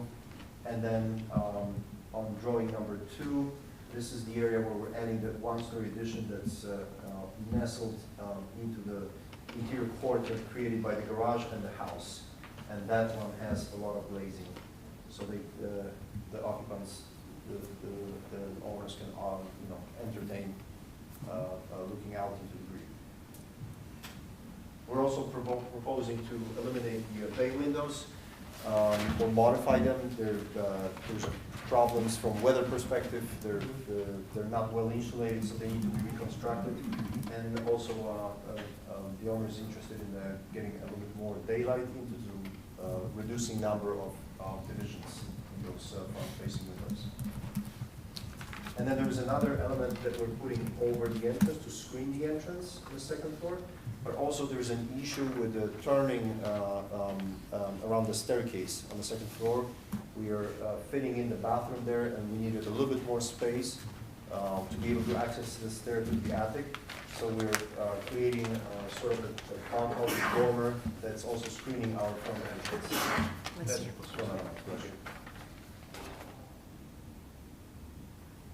That's the bulk of our testimony. I just wanted to bring another minor thing to board's attention.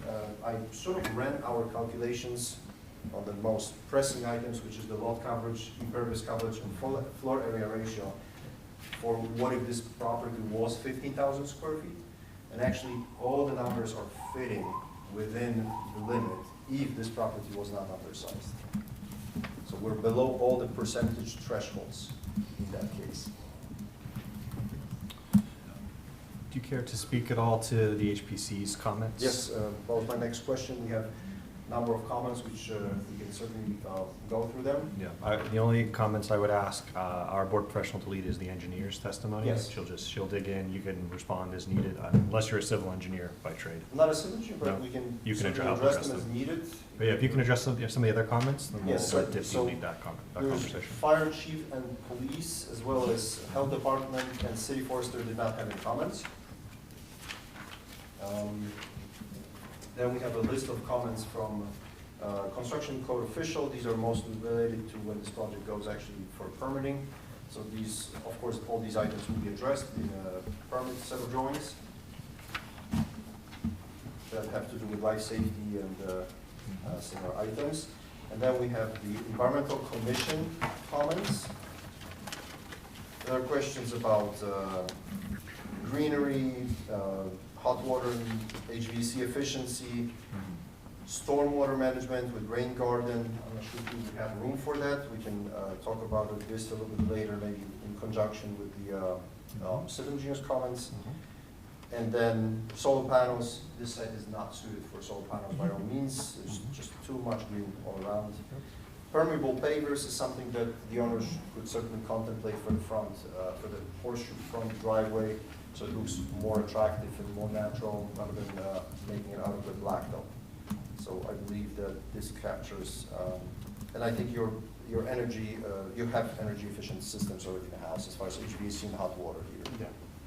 Those are the environmental commissions, and then that brings us down to 2, which is the Historical Preservation Committee comments, as well as the town engineer's comments. So we see that there are comments about the aesthetics of what we're proposing.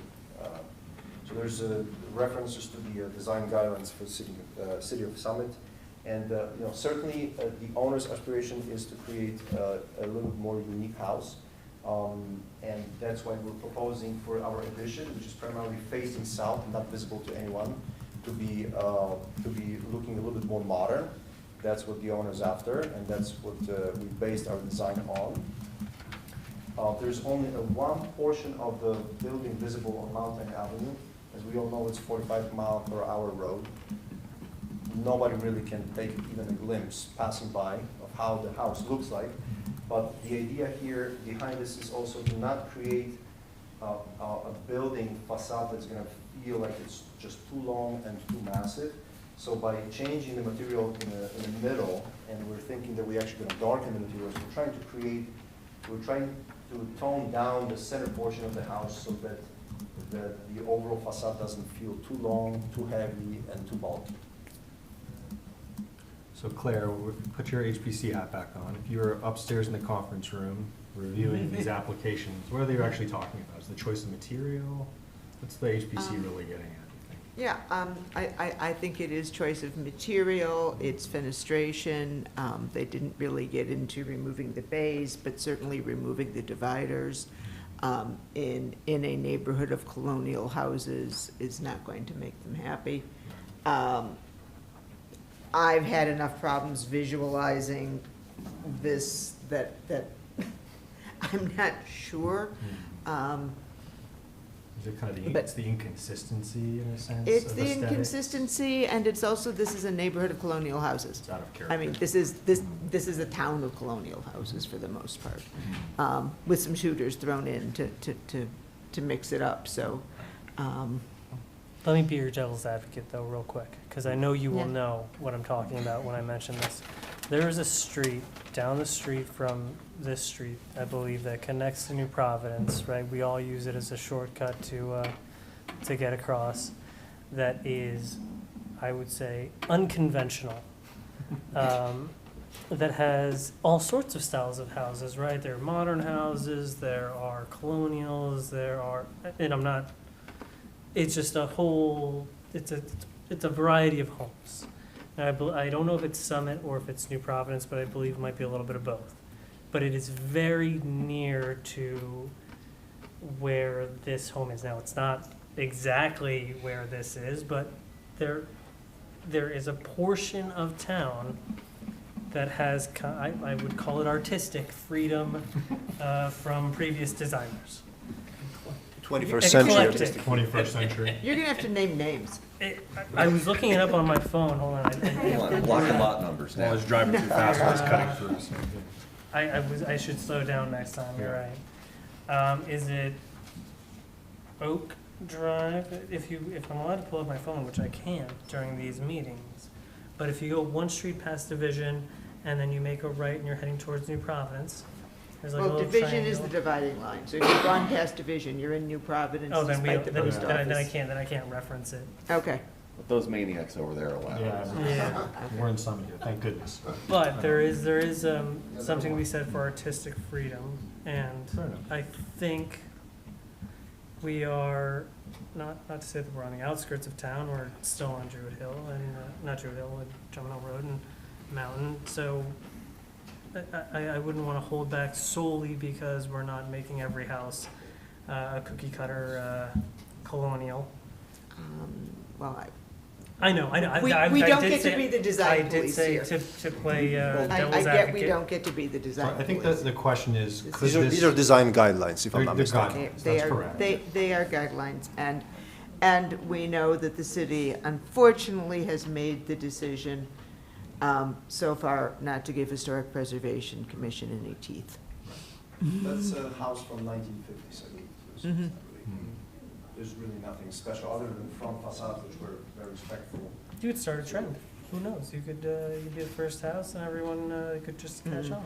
That's what we're hoping for. Just for the sake of clarity, is this home in a designated historic district? No, no. Thank you. And what we want to achieve is respect the colonial guidelines by maintaining the existing building of the property and give the new, fresh air to Summit. Intervention. Intervention. How do we say, the addition of the. But the two significant wings, which is the two largest portions, which is the main building and the overbuilt garage, maintain the language that the house currently represents. And historic isn't always functional. Let's not go down that road. But I guess suppose the question is the design, the material choice, won't cause any negative visual impact We don't believe so. to the neighboring properties. Especially not on the 40-mile-per-hour It road. won't be an eyesore. It's Folks are gonna 35. be pulling their steering wheel left and right, driving past. Okay. Yeah, we have checked and sometimes they're 50, Antonio has a radar set up in front. No, but I think the color, darkening the color will help because it will blend into the existing green wall that we have, bushes that we have. What is the height of the bushes that currently flank Mountain Avenue? Because I'm just looking at the street view and it. There's looks a like most photo of the that, street. there's a photo that was passed around that It's has a screen. some of it, It goes up to the. height of the house. No, the TV cable, I think is the TV cable. Stephanie, you have the But photo. it's telephone not- cables? Electric lines? Not Power electric, lines? it's Sorry. going towards that direction. I don't Give them know. back, I swear. The bush seems about But it's a 15 wall, feet. and I'm maintaining that There's a wall. pretty, because- there's pretty good landscape buffer along this area here, and it's visible on the second floor of the package. The other question I had is, it's not on the design element, it's actually on impervious surface. I don't see an impervious surface calculation here, and I think it was flagged by Let's Dipties. hear the engineering They testimony. have them right in the middle of the page on drawing Z1. So that's your cue, Dipti. Oh. Let's have our engineer kind of kick off the engineering testimony, and then you're welcome, of course, both to offer any clarification or answer to any questions. But Dipti, as the engineer in the room, what is this all about here? What are we seeing? Stormwater management, Sure. steep slopes, you name it, what do they got? Okay. I did not see any steep slope. Will you confirm that? on No, the this is property? a Yeah. relatively flat land, yes. Right, okay. So I'm not going through every single comment in our engineering report. Jumping down to comment number 10. Yes. Since the site and grading plan that you have provided on sheet C1 doesn't show the stormwater requirements such as a dry well that will be used, will you testify that these will be provided to the city for their approval as part Yes, of the application? certainly, we will add stormwater calculations and the Sure. dry well sizing and Sure. location on the site plan as part of, the subsequent permit documentation. And that includes the soil erosion and sediment control So plan? that's also? actually a question, do we need to Yes. provide that? Yes. This is a City of Summit requirement. Yes. Okay, so then the owner will have to engage civil engineer who will supplement. Yes. I mean, I try to do my best, showing as much information as possible to put it in front of the board here, but certainly those aspects will have to be addressed by a civil engineer. Yes. So it is a requirement then? It is a requirement. It's not because, we were thinking that we're not affecting the. We're not really changing the grading It- on the site. Grading is different than disturbance. You'll still be disturbing the site. Yes. So you will have to have soil erosion and sediment control Understood. implemented throughout the site as you're, constructing the site. And we'll certainly be below 5,000 square foot requirement, but the civil You'll have engineer to will, check that, civil yes. engineer will outline that as Yes, well. you'll have to check that. And if there's utilities involved, that's included in the disturbance also? If there's, Yeah, are you proposing new utilities? We don't have anything, Okay. our addition, the new addition is located on the south side, on the back, Mhm. away from both streets, so I don't believe there's any utilities in the back. Okay. So Dipti, sorry, we're going to just speak kind of Yeah. hypothetically and don't do Okay. their work for them. I assume that the site, if it were to be approved as presented, would require additional stormwater management. Yes, it's over 300 square feet, the lot coverage increase.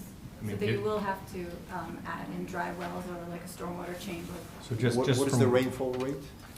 The, Required This rainfall? this is all, I think this is all discussion for a deeper kind of stormwater management study, but the question, I guess, that I have for you, Dipti, is, given the site's configuration, the location of the structure on the site, the potential addition of the horseshoe driveway, Mhm. I mean, is there sufficient open area to accommodate dry wells and what have you? Yeah, they Yes, would okay. have to, it might have to be where they have I think you testified, your kids' area. The back, for- yeah, the and back corner. underneath that area, I think that it Yes. slopes down that way. We need to be 10 feet away from property line, from Property any line, structure, correct, so yes. it's gonna be somewhere in this area we're gonna have it. It's an underground structure, so it's not gonna Yeah, affect the it's fine. kids' operations Yeah. Okay. and outdoor usage. Okay. And you have roof leaders and drainage pipes Yes, connected. absolutely. Okay. I'm assuming we're picking up the excessive Yes, amount of water. any more would be great too. Yeah, anything else that you want? We'll leave it up to the engineer to figure out. You spoke about the minor repairs on the wall. Will any of that disturb the neighboring property, your repairs? The No? wall is only Okay. from 12 to 18 inches tall. There's just some loose rocks, and that just needs to be repaired, regrouted, probably stabilized. Okay. And the wall is entirely, according to the survey, the wall is entirely on Antonio's property. Okay. The other thing is the light fixtures, pathway light fixtures, those will be placed on the horseshoe driveway, is that correct? Yes, Okay. yes, my standard detail shows a full cutoff, like a sort of landscape, gentle spread, landscape light type Yeah. fixture. We would probably position maybe a couple on each side of the driveway here just to enhance, the look of it, but also to provide some ample amount of light on the driveway. Okay. So for the sake of the discussion on the driveway, I just have a few, these are not in my report, but just the sake of the driveway questions, I have a few questions. Does the existing driveway from Mountain Avenue, I'm sorry, I was trying to pull up street view there. Does it have do you have any setbacks in the sense of any large trees that are in the way when you're backing out? Or pulling in, either way, site distance wise, do you have any issues? Along the Along Mountain Avenue? east and west, Yeah. I think, yes, we have a dense foliage there Yes, too. I think we have a natural wall here, all these along Mountain Avenue, and also here from my neighbor. Okay, So so it's kind of hard to blocking- see when You you. really need to move the car out to be able to take a good peek left and right. Okay, If you're in a car, you are good, or if you're in an SUV, the branches that are higher is blocking you. I see. Yes. You need to do some pruning. Are those obstructions on your property? I'm sorry? Are those site angle obstructions on your property? Are those trees on your property or not? Probably not, because the property ends right here. The driveway, as you can see, is right at the corner. It's my Of the property. neighbor's, I don't know what's the name of the tree, but he has couple. Okay, well, he was pointing this way too, so, which, It could be the neighbor's property or the city's I'm just property. saying, because sometimes a site triangle can be, you can chop it down to the property line. Well, on the west side, Yeah. everything that's there is on somebody else's property, either right of way or the neighbor's. So your property stops at the driveway? Yeah. Pretty much, right here, yes, yes. The driveway is right at the property line on the west side. We have the survey. And I'll just So offer this is the oncoming Yeah, traffic. but just to help Right. kind of focus the conversation, and not to lead us too far down this path, this application may benefit from a civil engineering study, both with respect to stormwater management, but also, and I use this very lightly, traffic safety, just to confirm the visual side angles and consider a number of different potentially configurations of the driveway plan to minimize lot coverage and achieve the very real safety concerns that you and your family have. I think we can continue with the testimony tonight. I would offer you the opportunity essentially to have the application continued at a later date. We're looking at about an October timeframe. And we give you the opportunity to connect with a civil engineer, address the stormwater management, potentially the driveway issues, and come back with a little bit more complete set of the facts. And thank you as your architect for trying to play the role of a civil engineer, but some of these more technical details may be better handled by a civil engineer. Would you want to do that? We can continue tonight. I mean, is this something that needs to be presented from the board? I'll offer here, the risk with stormwater management, for example, and that's often an area where applicants can show a clear benefit, right, that outweighs whatever potential detriment or just simply the request of the variance. What we would offer as a condition is you would go and produce a stormwater management plan that would be subject to the review and approval of the board's engineer. There's a lot of detail in that we don't have an opportunity to review and see the clear, compelling benefits of. So we can't assume there's a great benefit being encumbered here.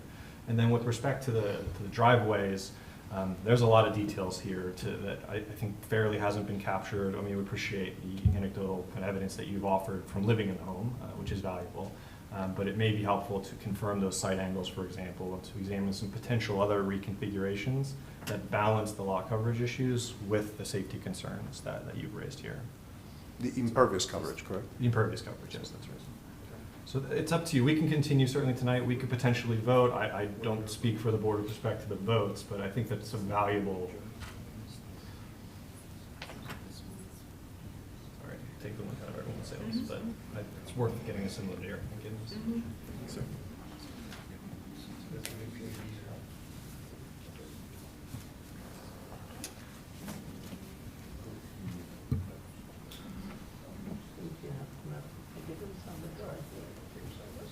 Yeah, maybe take that kind of outside.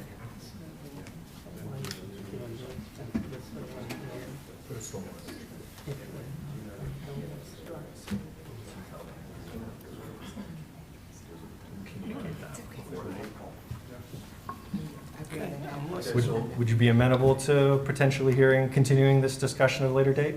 Mr. Chairman, Yes. yes, we accept the offer. Okay, My only request yes, is I will engage the engineer as soon as possible. of course. So If the next, there's an early, yep, the next available date we have is October 16th. We could hear sign me you? up. Okay. Before we complete, Yeah, of course, please, yeah. you wanna don't make have sure. to answer the questions, but I'm going to ask them in October, looking at the dimensions of the garage on Z2. You're giving us external dimensions of 21.8 across and 21.11 front to back. I don't see internal dimensions, so it's front to back is something less than 21.8, and then you're bumping in the pantry and adding stairs. If one of the concerns here is a large SUV, and you've spoken about how hard it is to get to maneuver, get in and out of the cars when two cars are in the garage, I wonder if one option is making the garage a little larger. You've got some room as you face the garage to the left. There's a couple of feet.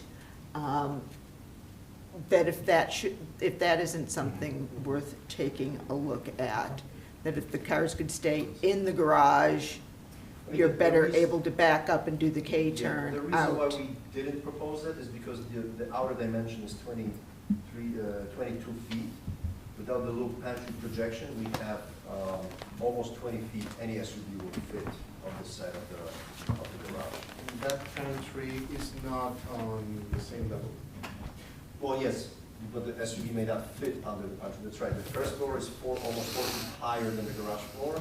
Okay. So the standard compact car or smaller car will actually The- fit the- under the floor of the so pantry. the Because hood will, it's- but then presumably the stairs down that would be in front of the SUV on the Yeah, there other would be a side. smaller car on this side and a larger And the car SUV on the on other side.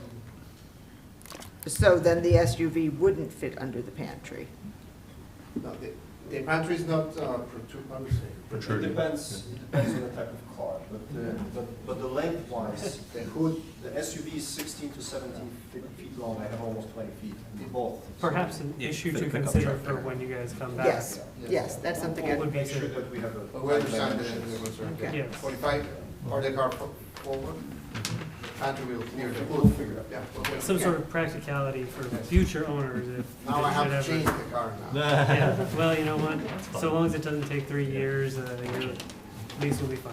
Yeah, okay, but thanks for the. Before we vote to carry though, are there any other, just for the benefit of the applicant, Yeah. any other points we'd like to draw attention to? So stormwater management is an area to look into, a little more detail perhaps on the driveway configuration, I guess affirming the seriousness of the safety considerations and the lack of alternative configurations. The garage is a late call out. HPC materials, obviously, and. If you want to reflect, maybe bring Okay. Appendix A with you for the discussion of the design materials.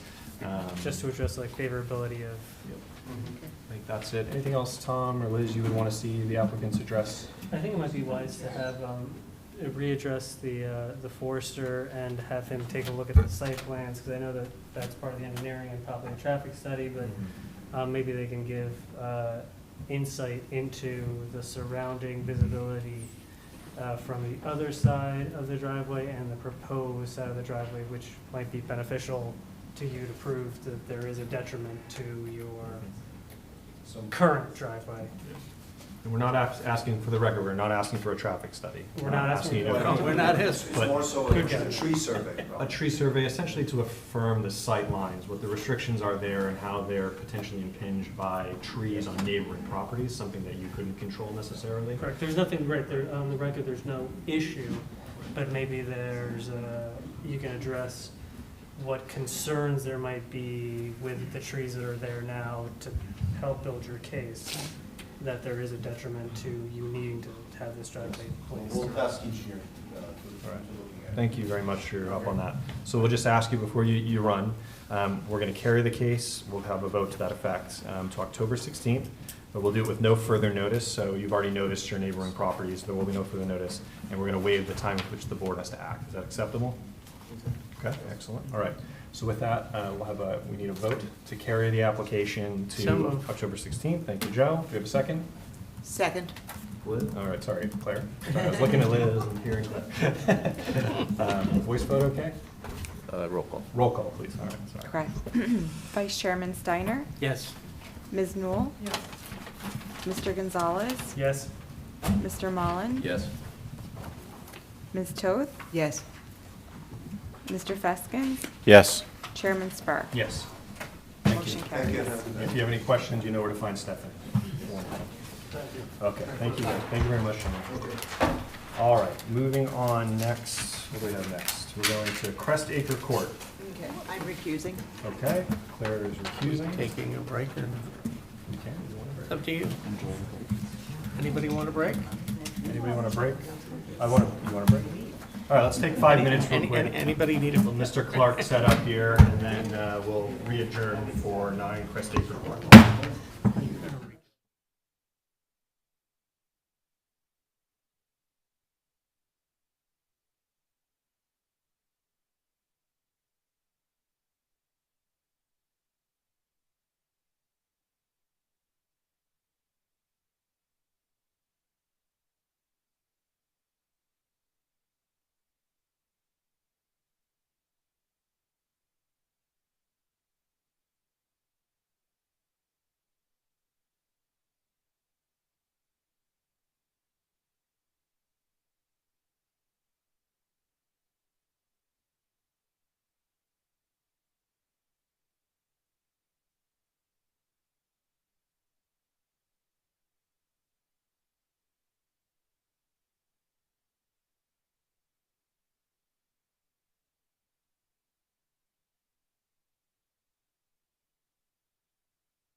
right, we're back at it.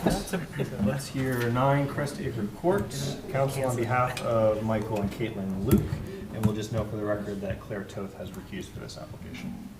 Counselor? All right, good evening. I'm Anthony D'Alessandro from Avellino Law in Morristown, New Jersey, on behalf of the applicants and the property owners, Michael and Caitlin Luke, seeking variances for 9 Crest Acre Court. The applicants seek to make improvement to the backyard of their home to create an outdoor living space that is more conducive to the current lifestyle while keeping with the charm and style of the home.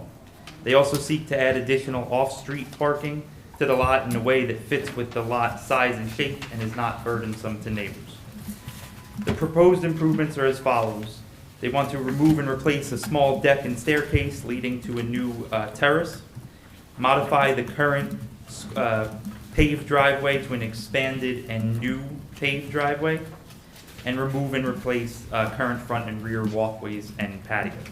The variances required are a building coverage increase, a lot coverage increase, rear yard setback, a variance for widening the existing driveway from 20 feet to 27 feet, the creation of a separate parking area in the right side yard, and the creation of a separate curb cut.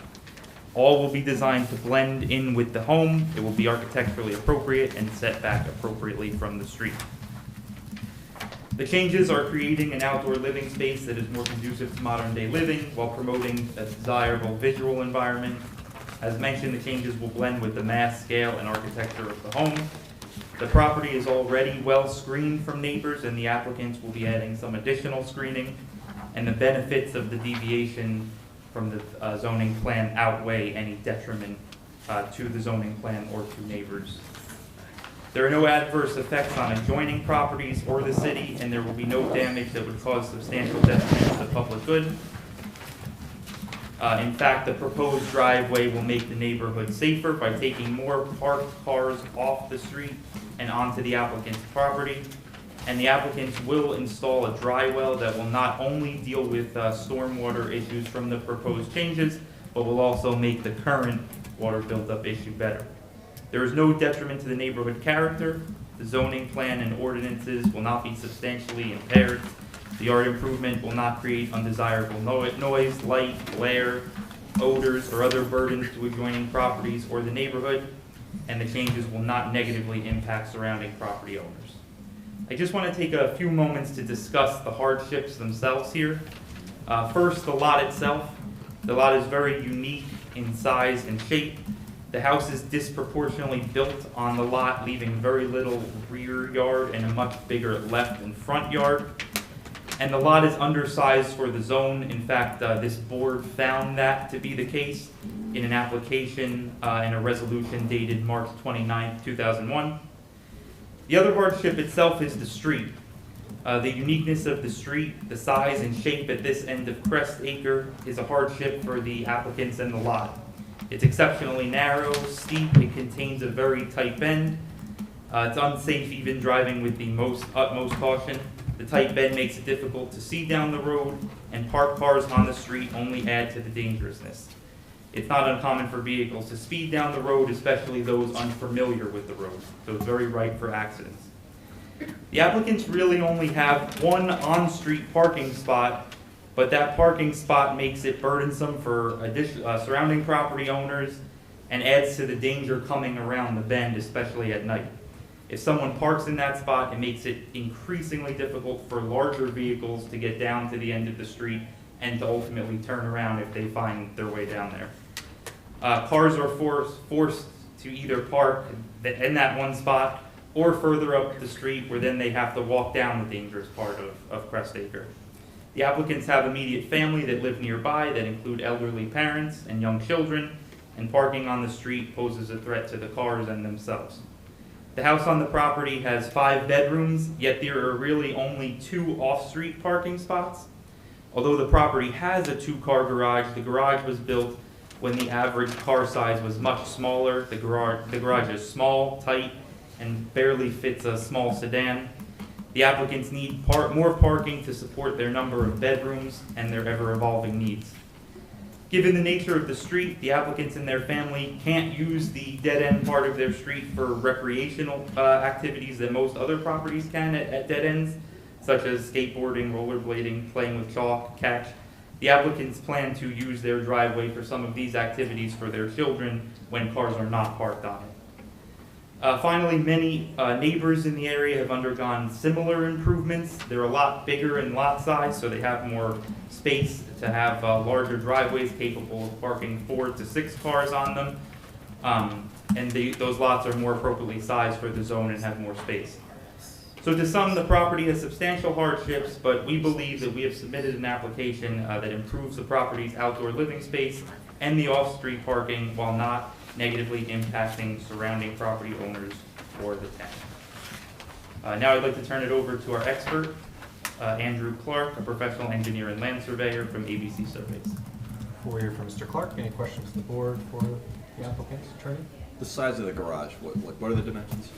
I think the engineer would be better to testify to that, but we have those. Because you mentioned that in your. Yeah. We'll get that. Any other questions from members of the board? What's the concrete drive to your downhill from you guys? What is that accessing right now? So, yeah, that's an easement, that concrete drive. So the neighbor actually has a right-of-way over that use of that property. So it's really just acting as a space to park temporarily here and there, but it really can't be used permanently to park outside. Okay, thank you. I wanted to ask about that too, so explain a little bit more about that. So that it looks like it straddles the property line. Yes. So who's entitled to use it, just the neighbor? The neighbor has so the property owners here are the master lot, and the neighbor has a right-of-way over that easement. So really, it's not something that can be used permanently to park cars on. It's really a shared common space. It's run with the land since the 1940 deed that's on record. So it's really not a solution to this problem here because it can't park cars permanently overnight for continued use. That answers One of our biggest issues is, the property has 5 bedrooms, but much smaller parking space. So we're looking for more, longer term parking. All right, that answered my next question. Okay, thank you. Great. So, ahead, to Walt. piggyback on that question, and maybe I'm misunderstanding, this lot Mhm. is the master lot. Correct. The easement runs in favor of the neighboring lot. No, it runs with the master lot is the one that it runs in favor with. Okay. So but the neighboring lot has a right of way. Gotcha. So who owns the land that the easement is being given to? Or who owns The easement, who owns the property, not the easement? Who owns the property? 9 Crest Acre. Gotcha. And couldn't this be solved by eliminating the easement? Potentially. Okay. Mr. Clark will speak to that here. And right. It's like, that's a very quick solution, right? It's just, but we don't want to do that. Obviously, that's not very neighborly. Just to get clarity and get back on the ball.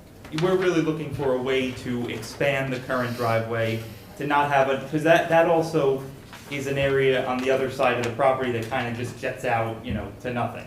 So Yeah. we're kind of looking at a way to use the unique size and shape of the lot to really structure a driveway on that. No, and I apologize. I think I just missed that in the earlier Yeah, no. explanation. So thank you for clearing that up. That makes sense. It's not something, like I said, it's not something that can be used permanently unless, some other factor about it. Okay. Before Mr. Clark begins, I just want to acknowledge, and ma'am, what's your name and where do you live? My name is Barbara Wallace, and I live in number 15 Crest Acre, Northeast Hardington, adjacent to there. Okay. And I'm the owner, I believe, of 1/2 of the concrete driveway. Okay. At least it's in my deed. So after each of the witnesses, I believe only one witness actually, Mr. Clark, you'll have the opportunity to ask any questions you want. And at that point, I can ask the engineer as well as the. At that point, you can ask any questions, and then at the end, you can make any statement you'd like, positive, What time is negative. this place gonna be over? I hear you, all right? So we'll pause, we'll give you the opportunity to ask questions after Mr. Clark says his piece. I'm sorry, I missed that. Your question can come after Mr. Clark speaks. All right. All right, Mr. Clark. Ever patient, Mr. Clark. Do you swear from the testimony you're about to give in this matter is the truth, the whole truth, and nothing but the truth? I do. Please state your name, spell your last name. Andrew Clark, C-L-A-R-K-E. Thank you, and I'll note for the record that you've appeared before our board a number of times, including recently. Have there been any changes to your credentials since the last time you appeared? There have not. I imagine the board would like to accept you once again. Welcome back, Mr. Clark. Thank you. All right, set the facts straight here. Okay, so I'll walk through the conditions. I'll talk about the driveway as well. Sorry, as Mr. Clark, part can of you that. turn this just a touch for me? Yeah, sure. Maybe backing it up will be good because I want to make sure she can see it as well. That works, thank you. Oh, it's the same plan, sorry. Yeah, this is the same plan that's been submitted. There are no changes, coloring, or modifications to it. So it's my lot grading plan dated April 24th, 2023. And in the upper left corner, as I try to often do, are the existing conditions. You can see the size and shape of the property. It's rather shallow on the right side. It's less than 70 feet. So it certainly doesn't meet the normal depth standards of any of the lots in this zone, in the R25 zone. The house is positioned sort of central to the site, but back a bit, so there's a little bit of a reasonable front yard setback, even though that's non-conforming for the zone, which of course results for rather modest setbacks to the rear for the existing dwelling. The existing conditions have a driveway that services the garage that faces Crestacre Court, and then there's a walkway that connects from the driveway, the street out front, and then accesses the lower yard area. In the back, there's a small landing. It's labeled as a deck. It's sort of a large landing with steps down to a very small sort of circular patio walk of sorts in the back. The southwesterly side, there's this concrete driveway. The driveway straddles the boundary. So the boundary is the bold line in the middle, and the driveway is on both sides of that line. So it's about 5 feet on either side of the boundary. So half of the driveway is on the property for the subject property for number 9, and the other half is on lot 10. There's then the right-of-way that was mentioned before. It's not clearly labeled on here. That's something I missed in my drawing. But there is a 10-foot wide right-of-way there. That basically gives both parties the ability to use the driveway. But as was pointed out, how this is commonly done is if the Lukes were to use that driveway for a particular purpose, have some guests over or something like that, they communicate with their neighbor and say, hey, we're going to have a car parked there for a while. So there's some discussion that occurs, but it's not the kind of solution where you would want to just be using it without that kind of notification. So it's not really a free use in the sense of the driveway that's on the subject property. So that's hopefully clarifies that driveway use a little bit. I think most frequently what that driveway is used for, and I'll say that from firsthand experience, is to turn around at the end of the street. So this street is a dead end. It dead ends right at that driveway, but it doesn't have a traditional cul-de-sac that you might ordinarily see at the end of a dead-end street like this. It just comes down and goes forward to a driveway. There's a driveway that comes off for the house that's sort of wrapped in the middle, and then you have this concrete driveway here. So people like myself who are down there doing work, or other workers or delivery people probably often find themselves in the position of using that just to turn around. Are there any other questions on that part of it? So then the existing condition, just to the right of that, what we have is we're going to redo the front walk arrangement and just have a direct walk-in and some connections to the steps in the driveway here. We're going to just widen the driveway out a little bit, mainly on the right side. The left curb line is essentially the same as it is in the existing, but we're going to rebuild that and then widen out a little bit to the right to allow the connection for pedestrian movement to the rear yard area, and then have some steps up in 2 locations to this driveway that we're proposing near the boundary on the easterly side. It's basically just going to provide a straight-in driveway that would give the opportunity for residents, the kids when they get to the point of having licenses, and and, you know, workers who are visiting this property to utilize this space, or for guests when you have, you know, holiday party, that sort of thing. And it is, in my view, quite necessary in this part of the street and this whole street in general. I did another job up the road, just up the hill around the bend a little bit, and it was very challenging during construction. And part of it was we had to try to keep all the vehicles during construction on the actual subject property. Because, as was indicated, that you have the bend, the terrain, so it drops down, it bends, and the road's narrow. There's not really enough space to park reasonably. You can park a car along the road, but then it's very tight. So that's what the main focus and idea with this driveway here is to gain some safer parking area and a little bit of refuge from the roadway itself. Then the other main aspect of this application is the terrace in the back left corner. So that's a terrace primarily because the grade slopes.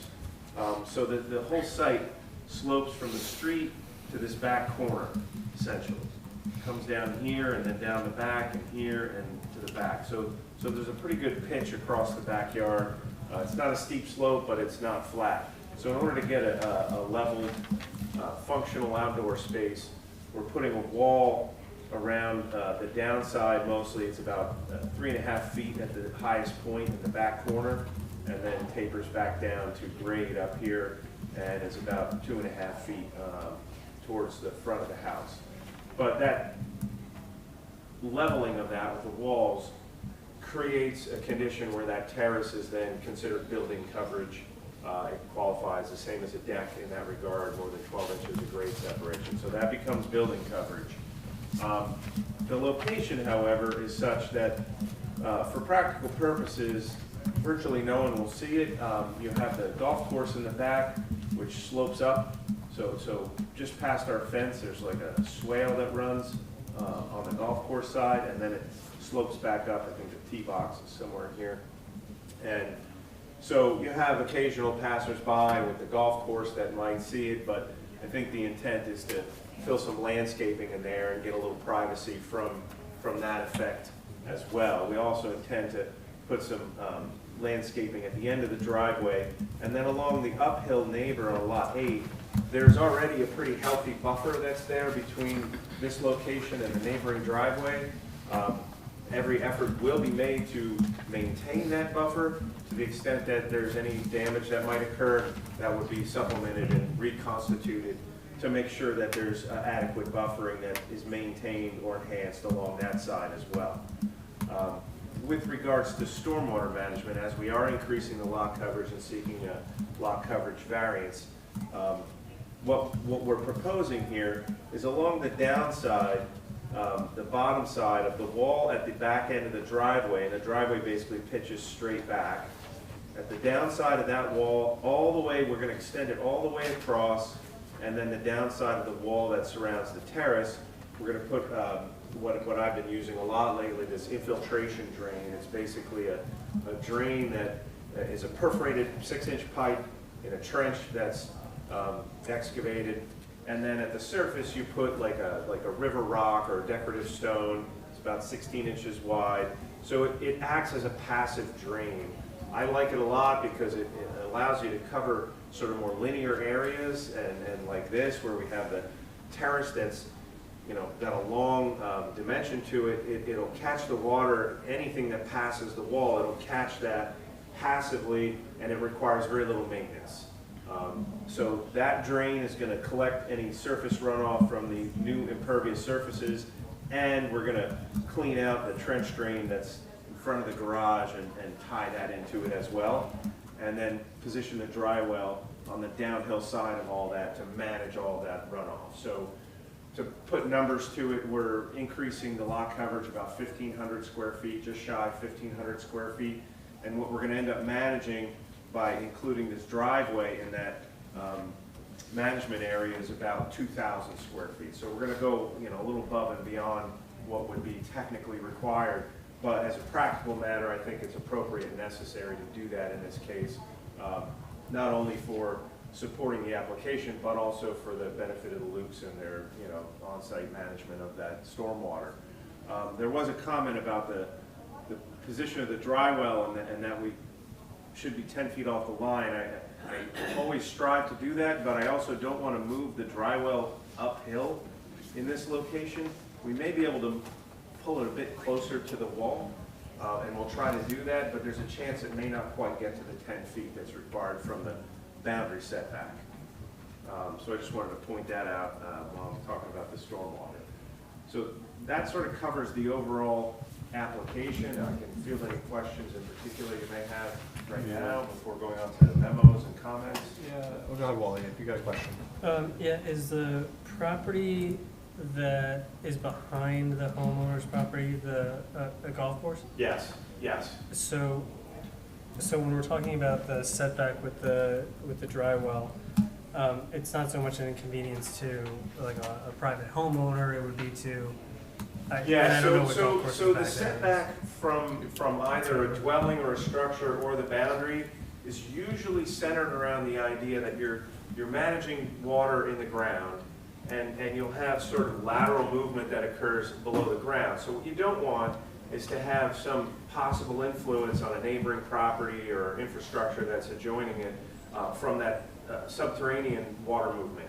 And in this case, that shouldn't be an issue at all. As you point out, all back here is Canoe Brook, and then Lot 10 extends up here and then comes all the way in the back. So this proximity is sort of the very back end of Lot 10.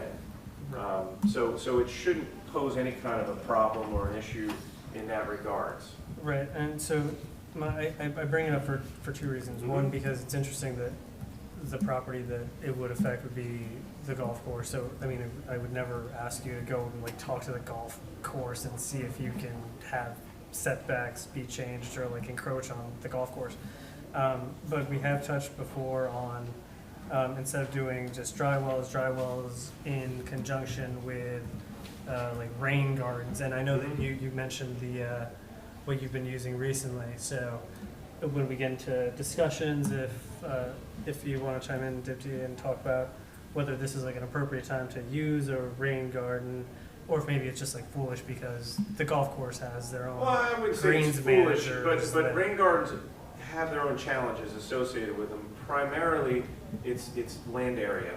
So typically, to achieve the same kind of retention requirements that you can get with a tank and stone areas under the ground, you require a much bigger footprint because there are, stipulations about them that, it shouldn't be more than 18 inches deep, for safety reasons, and then you have certain types of plantings you want to put in there, but it ends up getting a much bigger footprint because of that shallow depth.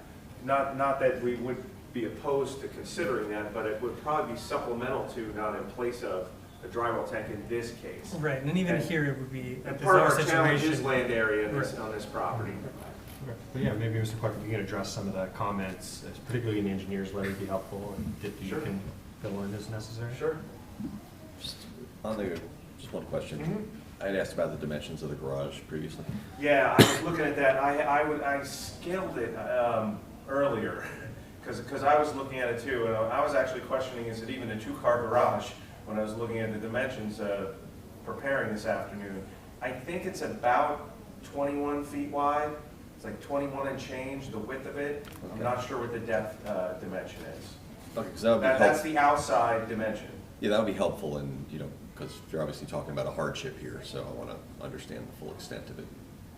Yeah, and I mean, I think for me, the hardship is also just the street itself and the ability. I mean, even if you have two cars in the garage, as soon as there's a car behind it, then you're moving vehicles, and that's the challenge on this street, is the movement and placement of cars in the street. That's the biggest obstacle out there. in this Right, case. but you're adding a fair bit of parking here, right? This is Right, another. right. I don't know if Which you is get why two we're cars doing it. across in this new drive aisle, can you?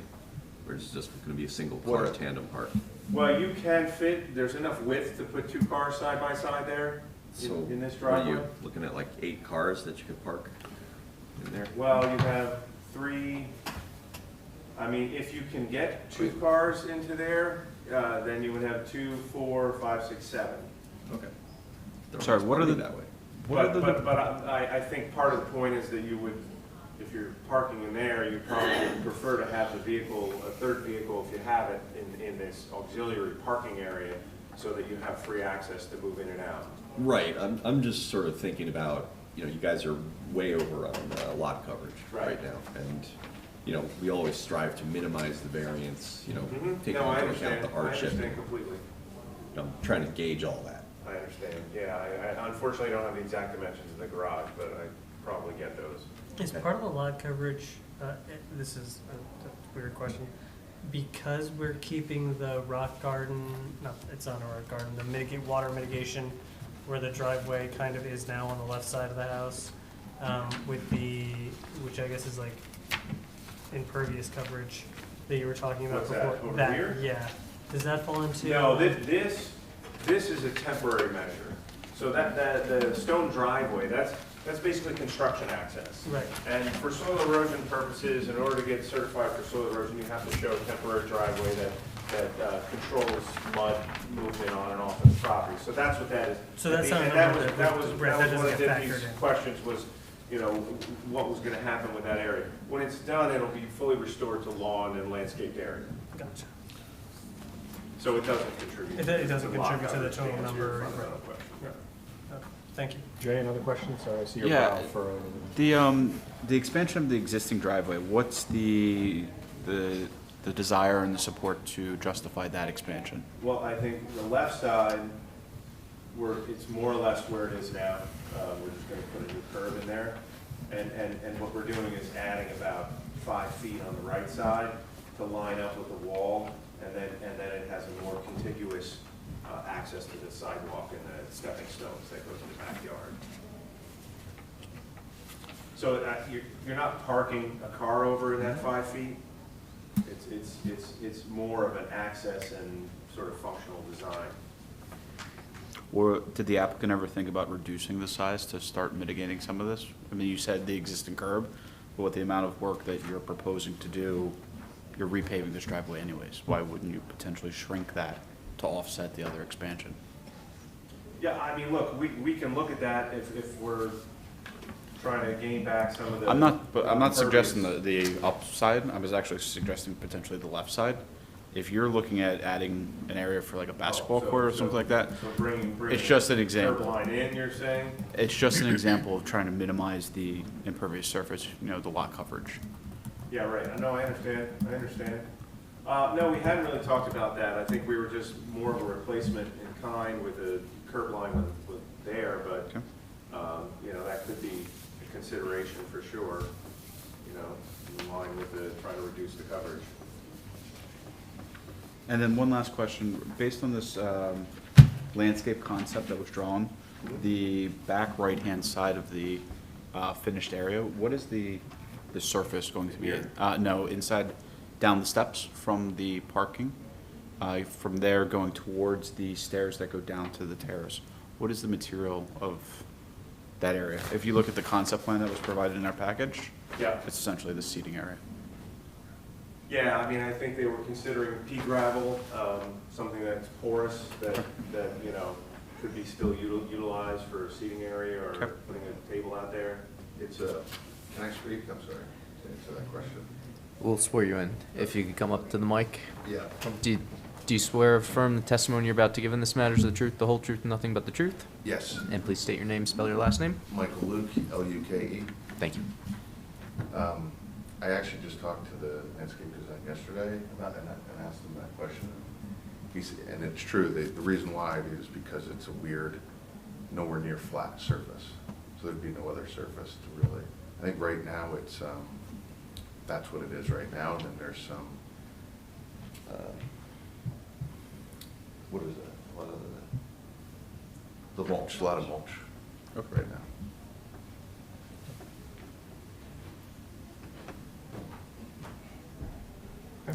Let's address, okay, tell me. Yeah, I have a question. It seems clear from Mr. Clark's calculations that there is definitely a large lot coverage variance, right? Krista Anderson's report, unless I'm missing a page, doesn't mention that. You're right, she missed that. Okay. 50 caught it, but Christie missed it, which is extraordinary. Yeah, I, you know, all right. I don't want my name But associated with that it is a transfer. variance. But I just so clear, there is a, you know, I'm assuming we want to. It certainly is, it certainly is. Yeah, I assume we'd want Chris to at least confirm the number. I mean, we're going from, I've got a crease in the paper here. It looks like we're going from 37.5 to 44, is it 31.5? Yeah, on a percentage basis, the percentage is from 31.5 to 44%, the percentage. You know, I mean, I'm sure Mr. Clark is right, but I think we want Kristen to confirm that if we get there. Yeah, and as I said, Dipti did cover it in her memo with the specific numbers and referencing it, but I went over that again myself as I was sitting there. I'm like, wait, she doesn't mention lot coverage, but that's correct. Can I ask one more question? In Sure. terms of you called it the auxiliary parking area, which I think was a great way to refer to it. Is there, was it ever contemplating not extending it all the way back to that point and shortening it? We did discuss it a bit. We wanted to get to the point where we had, you know, secondary steps down and a full 3 cars. I think if we were to reduce it, we'd probably, you know, reduce it so it was a 2-car spacing. But we did discuss the length of that, and this is where we landed. The intent's 3 full-size cars? Yes. Okay. Is that because there's a grading issue or some sort of hardship in the backyard there that it would just make more sense to have 3 or? Well, once we build the driveway, and I mean, you know, you have a few family members over at Christmas and you know, or any holiday or a birthday party or graduation, and you run up the need for parking pretty quickly. So it was It's a tough street. It was a matter of once we engage with that, we might as well get what we can there, and 3 cars is practical, you know, the practical limit on that side. I agree that, and it's it's a tough street to park on the street and then get out That's and right. not destroy someone's car. Yeah, so. Yeah. One last question, I'm sorry for this one. You said that You last said that before. I know, I'm sorry. What is the elevation change from the back of the auxiliary parking down to the mulch/pea gravel area? So I can use the top of the wall and bottom of the wall on the back left of that there. It's, you know, the bottom of the wall is just over 178, the top of the wall is 182, so it's a little shy of 4 feet. 3.7 feet. All right, I'm done, thank you. You can ask another one. if you No, want. I'm good for now. All right, Dipti, do you want to kind of pick up here? Is there anything you'd want to draw attention from the engineer's letter? Sure. Sorry, Andrew Clark has addressed all the comments in our letter, but regarding the lot coverage and the rain garden and the other questions, is there a possibility, Andrew, to increase your infiltration trench to store water in ahead of, you know, as a capacity increase? That Yeah, I mean, would be it a little probably bit. could. We could get it a little bit deeper, Yeah, you okay. know, and add some stone, you know, Right. that automatically adds some stone Right. volume to it, which Okay. I didn't really even include any of that in I my understand. storage calculation, Right. but certainly it would. Right, You know, yes. if we deepen that a little bit. And that, the trench that comes around the proposed terrace, I think this is to Mhm. the west, yeah. to Yeah, the it's west kind of side. continuous, all the way Yes, from the back of the parking area down and around the terrace. So because it's further away from the property line, I was thinking, as a suggestion, that could be something that could be increased in size. Sure. So this way, yeah. And like I said, we can also scoot the drywall tank a little bit closer to Absolutely. that wall. It's Okay. on the downside, so it shouldn't cause any problem in that regard. I don't like to get them too close to the wall if they're uphill of the wall, Mhm. because of the hydrostatic influence, but you can certainly snug that up and make the infiltration trench a little bit deeper and get some stone value out of that.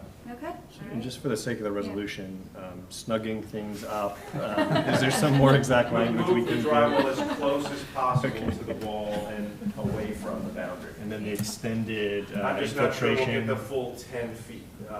That's that. Don't necessarily need to hold you to a hard figure, but if you sneak the word snug into a resolution, I'd be very impressed. You know, technical. Questionable. Technically. I would like that to be a new precedent. And there's nothing else really that you'd want to address? No. And then council, I would assume as a condition of the application, you would find it acceptable to include the engineer's letter, everything noted therein. Yeah, no objection to that. Okay, excellent. Okay, Mr. Clark, anything else you'd want to add for this testimony? I don't think so. Did I miss anything? No? Maybe we open it to the public? Yeah, there's board, any other questions? Jay, last chance. Good. No, okay. Tom, Liz, you're good. Yeah, okay. All right, Ms. Wallace. I may be falling asleep. First of all, Can you- I Ms. think Wallace? it's a note, this property. Sorry, is- Ms. Wallace, if you Barbara can. Wallace, as I told you, do I have to come up? If you, maybe you want to grab a seat up I here? can never hear them, so it doesn't matter.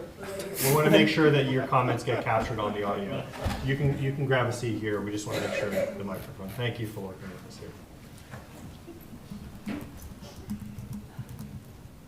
You can grab a seat here. You're No, welcome to but sit. this is Are probably you sure? better. Okay. So Barbara Wallace, yeah, Does it work? it works. Thank you. 15 Crestacre Court. This property has been in my family's hands for, I just calculated, 70-odd years. Joint comments. Sorry, we'll hold for one moment, Ms. Wallace. Do you want to keep her to questions at this point, or? He's your only witness here. Yes, Would you mind if we swear her in? The questions may be interlaced with some testimony. yes, no problem. Who's swearing me Okay, in? so we're going to swear, Andy's going to swear. Do you swear from the testimony you're about to give in this matters, the truth, the whole truth, nothing but the truth? Yes, And you've already stated your name. finally. Please, thank you, sorry. Anyway, it's been in the family for 74 years, so I know this whole area quite intimately.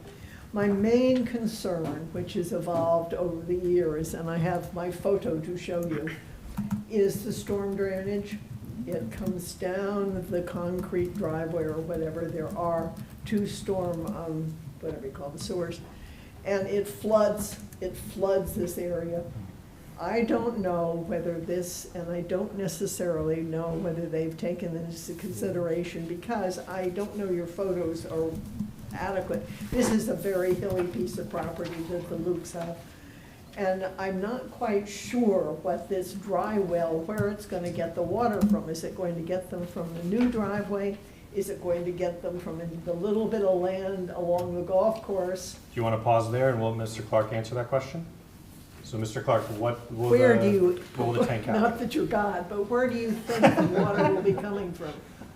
So the dry well system is going to manage the water that's captured in the drains. And the drains are going to be at the end of the driveway. So the new driveway will Okay. capture the new driveway, and it'll capture the entire terrace, the Now, patio that's being constructed, and it's going to run all the way along the back and then into the dry well here. So we're not going to get or manage any water that's sort of on the way back side by the fence of the Luke's property, by the golf course. So it's not going to pick up that water so much, but all the hard surfaces that we're installing, it will get picked up. So your hope is that the new driveway somehow will flow into this system and Yes. down to the dry well? That's correct. Now, is the dry well, is there grass on top of it? Yes. Is it just a police old concrete or what? So what a dry well is we dig a big hole. I know what they are, but I'm just wondering what it's gonna look like on top. Okay, so we install the whole thing, and then on the top, there's topsoil that's replaced and grass, and there's a cover on it. So we have a cover that comes to the surface. But otherwise, it's grass. So it will not be level, it'll be raised a bit, like 2 feet or something? No, it's below the ground.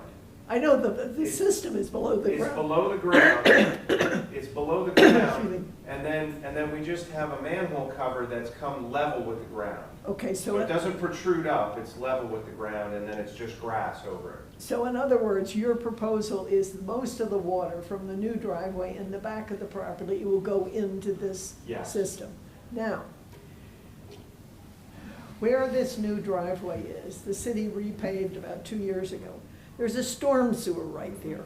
What do you plan to do about the storm sewer when you get an entry to the driveway from the street? Well, the storm sewer is right between where the existing driveway and the new driveway is. I think it's, well, that's let's where- not apples and oranges here. Based on the survey, that's the location, and we're putting the new driveway just uphill of that. But I think your question is, what are we gonna do about the street water, and are we gonna invite My street water? question is, what are you gonna, first of all, you're gonna do about the sewer, the actual hardware of the sewer? Well, we're not touching that. We're not touching that. Well, how do you plan to have the cars come into the driveway? Is because, The catch basin is here, and the driveway is gonna be here. So it's not on top of it, it's next to it. okay, let me, again, the driveway is not level with the street. Andrew, she's talking about the, when the town had to come in and like mess up with my driveway, because there was a problem with one of the things underneath. It was like what was it, a sewer line, I think leaked. And they had to dig up my driveway. So there's like that big crease. And then but they thought before it was they realized it was underneath my driveway. The city thought it was right where she's talking about. So the city came and they dug up a ton of dirt, and there's a huge hole in both my driveway and there, where the sewer was, behind it. And they moved it, like if you go now, you can see all the dirt, it's kind of displaced. Right. So because of that, there is like, I don't know, we looked at it yesterday, right? A foot and a half, probably, or foot from the top of the sidewalk thing. The catch basin, yeah. The sidewalk, like you'd step on, that goes up, and then like on my property, it goes down about a foot and a half, so it's not level now because of all that stuff.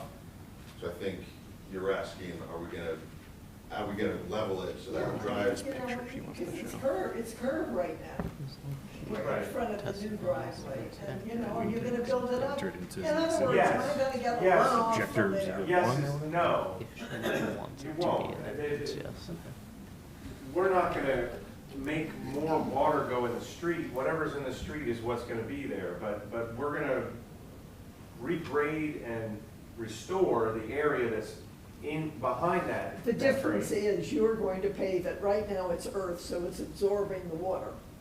When you pave it, it will not absorb the water. The water will have to go somewhere. Hopefully, it'll go back to your cistern in the back of the Right. property. And Barbara, we saw yesterday that whole property goes this way, right?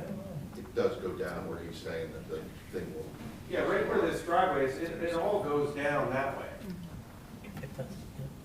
It goes down towards the golf course from the curb line back, it goes to the golf course.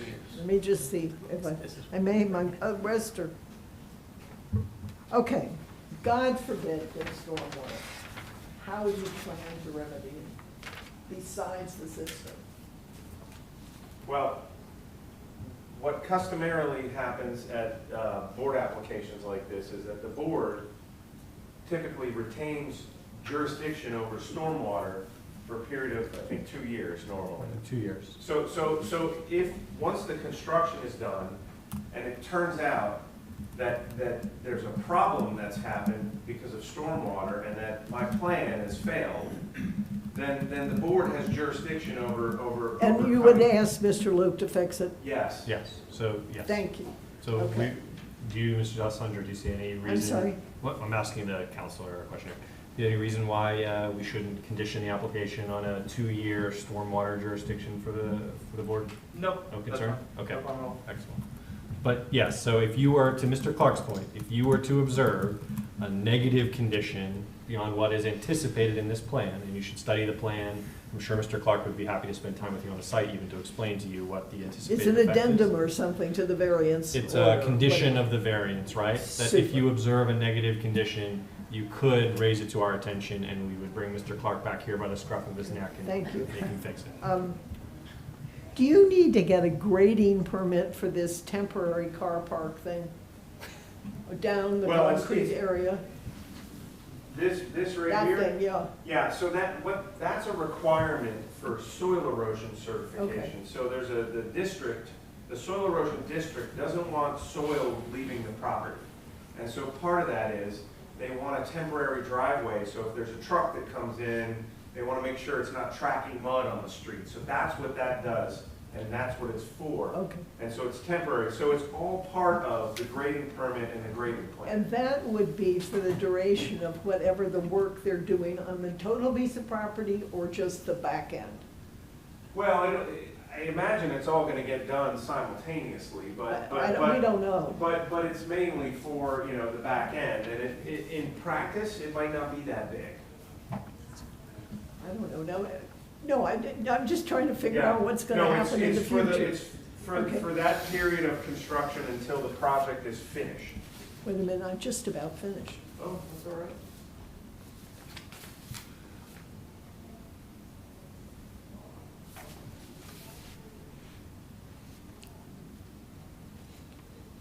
Okay, so I think I've got it, except I did have a question for the engineer.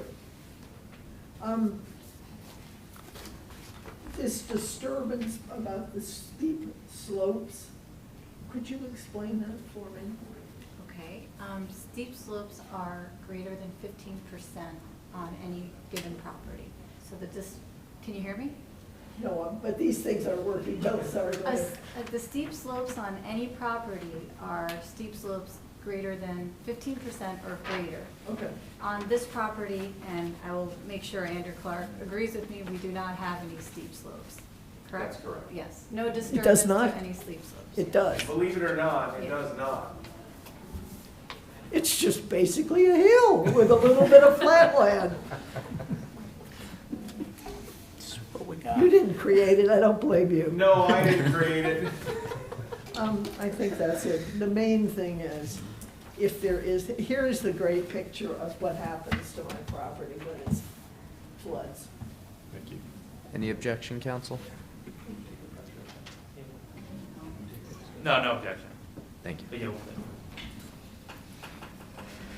And that's what I'm worried about. I'm worried about more storm damage and I'm worried about water. That's from the storm sewers. So can you just, for the benefit of the board, when was this taken? It's right there on the side there. Oh, sorry, there, June 15th, 2015? Yeah, I had Okay. other ones, to be candid with you. Okay.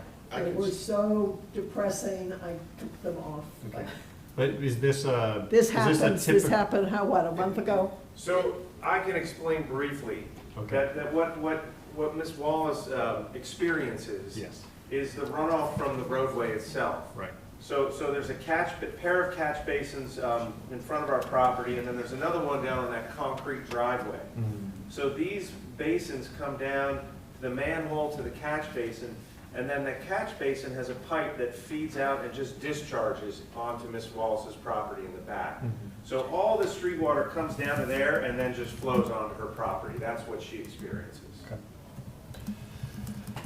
Just for your No, it's- reference, it's- your predecessors over the years have granted great variances to people to cover more property. Consequently, there's less earth all up the street. Right. Also, people are putting leaders into the storm sewer system.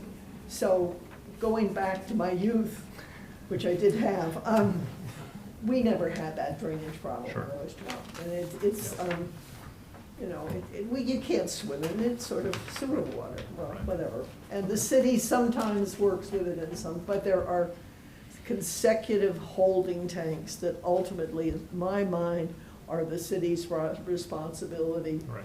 It's very difficult. Well, you don't need to hear the history, but it's hard for me. Thank you. Thank you for coming this evening. Thank you. I appreciate your time. Whatever, I would not serve on this board if you paid me. But thanks for We're not being getting paid. so, conscientious. yeah. They don't. Yeah, okay. All right, so we heard from Ms. Wallace. There's no other members of the interested public for this application. God bless Mr. Menz in the back there.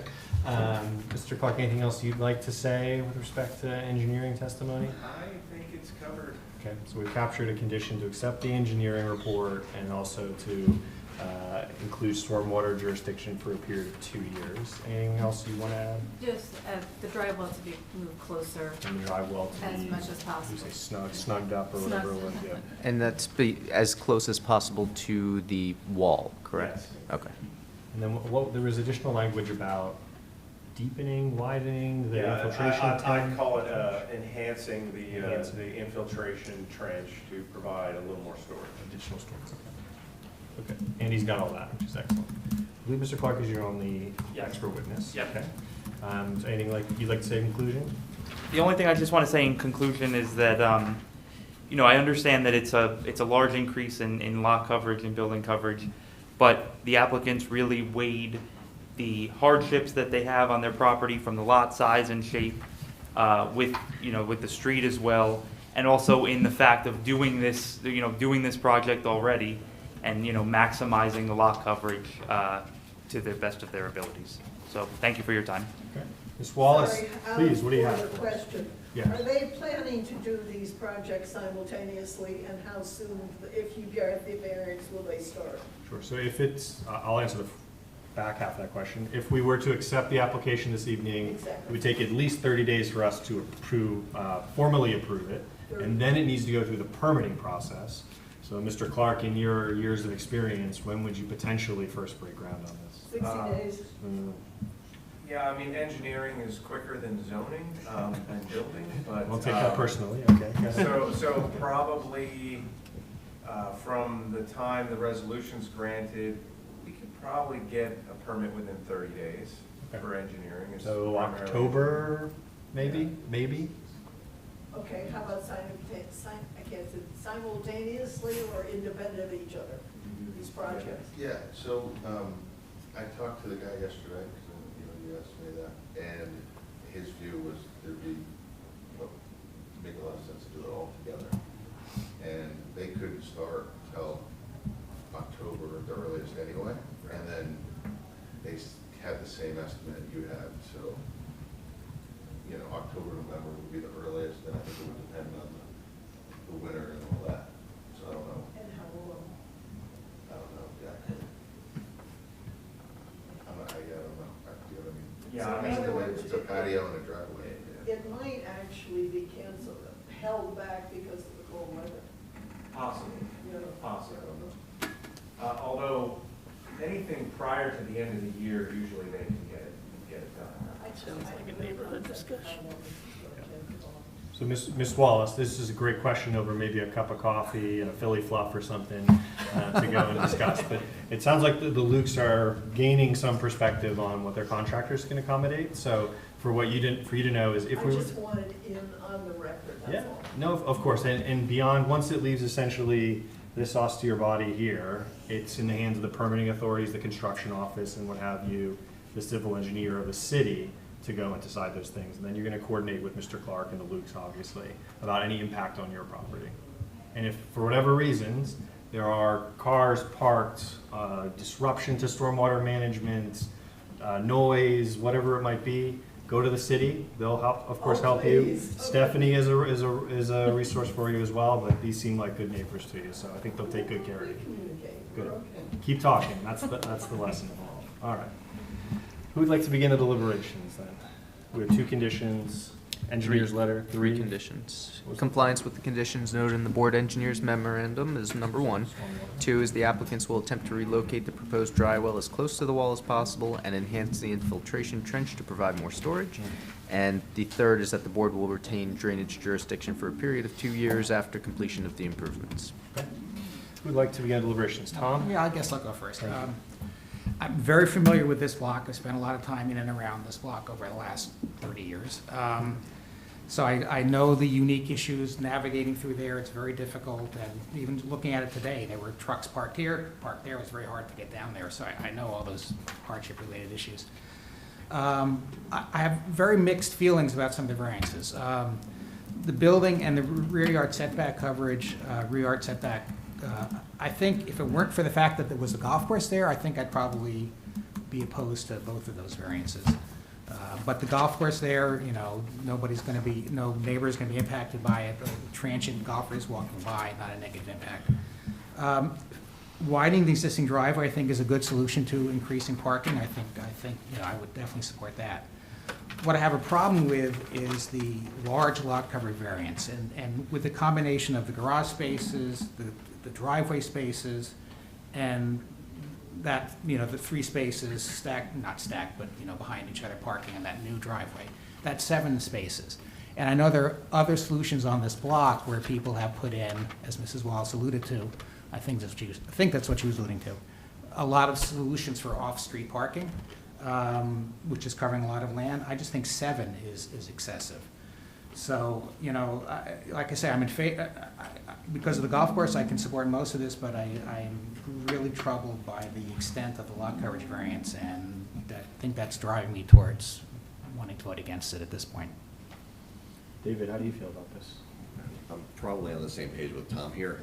You know, I think there are, you know, I couldn't get a full answer on the garage stuff, so that's, you know, sort of incomplete in my mind. And then you have this long drive aisle that is accommodating just a very significant amount of cars. And, you know, I get it, we issue variances here, so not everything's gonna conform, and we try and solve hardships, but we try and solve them, you know, with a minimum accession, if we can. And it just doesn't feel like we're doing that here.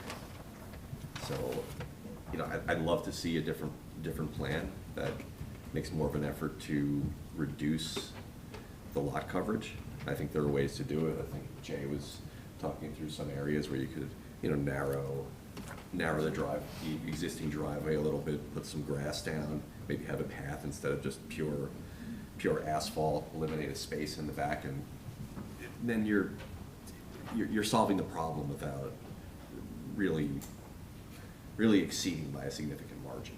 So, you know, Mr. Clark, is there something here that you see gets cleaved off nicely and addresses lot coverage, or is this something you'd want to maybe take back and study more closely, consult Krista Anderson about the lot coverage calculation? Would you prefer to do on the spot, or would you prefer to kind of take it back to the desk and think about it? But I think the board is pretty clear in terms of what his concern is, and you have some flexibility.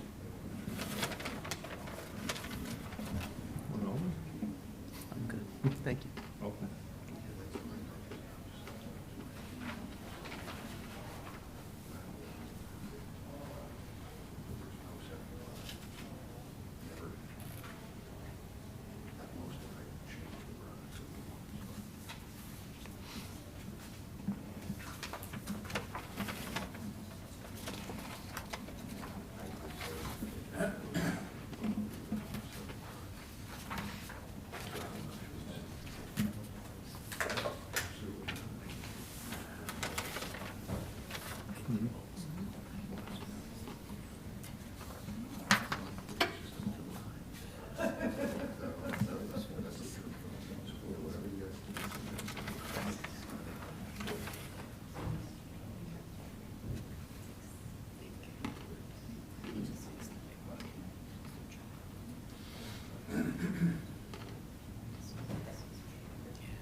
So What's the verdict?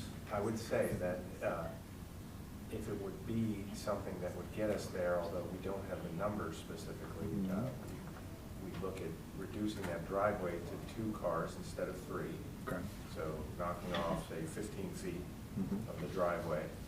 Okay. And then relooking at the existing driveway and how we're widening it to try to trim that a bit and get a little more green space on either side of it potentially. Make it more right-sized for the garage entry. So I think we had certainly anticipated, because of Krista's lack of the lot coverage inclusion here, allowing for her some latitude to reconfirm the figures. Could you give us, for the sake of our deliberations, a rough estimate of what that impact might be on the calculations? 15 feet times whatever. Can I also just make one more comment, or am I not allowed to? Sure, as long as it doesn't interfere with his mental math, yes. Yeah, so the calculations that were done, I guess it's, I don't even know, but my half of that easement, which I don't really have use of, counts against me. And I think the town has an easement as well, so I don't think I could just make that grass, even if Barbara wanted, and I just agreed to do that. The other thing I was gonna say is that I've kept the steps that you can see, they're kind of weird in the middle of the front yard. I think some of you have been there. That served no function, it's really just, I thought my neighbors, and we like the look of it, but it's certainly, if it's something that would help, you know, us use this property better, we could take it out, and that's not insignificant, so that's another number that can come out. What do you think we're talking about? So Mr. I think Clark? notwithstanding the steps that he's talking about right now, we could probably, just in the driveway changes that I described, bring down about 300 square feet, which would get it a little below 42%, 41.5%, is the numbers I'm estimating. Tom, And David. obviously, One other question, because you raised an interesting point. Within the 44% currently proposed here, how much of that is including the right-of-way? so that concrete driveway that's on our property, I listed as a separate line item, that's That's 312 square feet. David, Tom, how does that make you feel? Better, worse, the same? I think we're getting there. Definitely better. Obviously, think better. One thing, I think in the applicant's favor here is, this is an 11,000 square foot lot in the R25 zone. So it's less than half the size of it. Yeah, and as the owner of a 19,000 square foot lot in the R25 zone, I get where you're coming from. So the percentages sometimes in Yeah. those cases look a little off versus the raw numbers. Yeah, What is the percentage of allowance for an R10 zone? good question. Too deep a cut for me. You don't have that committed to memory? Do we not have the DRO memorized? try to pull it up. If we were to make that reduction in lot coverage, we could conceivably maintain the originally sized stormwater management controls, so we're providing even a greater capture Yeah. for this lot. All right, Joe, don't rain on my parade. I think Come there on, are too try. many ifs. Oh, no.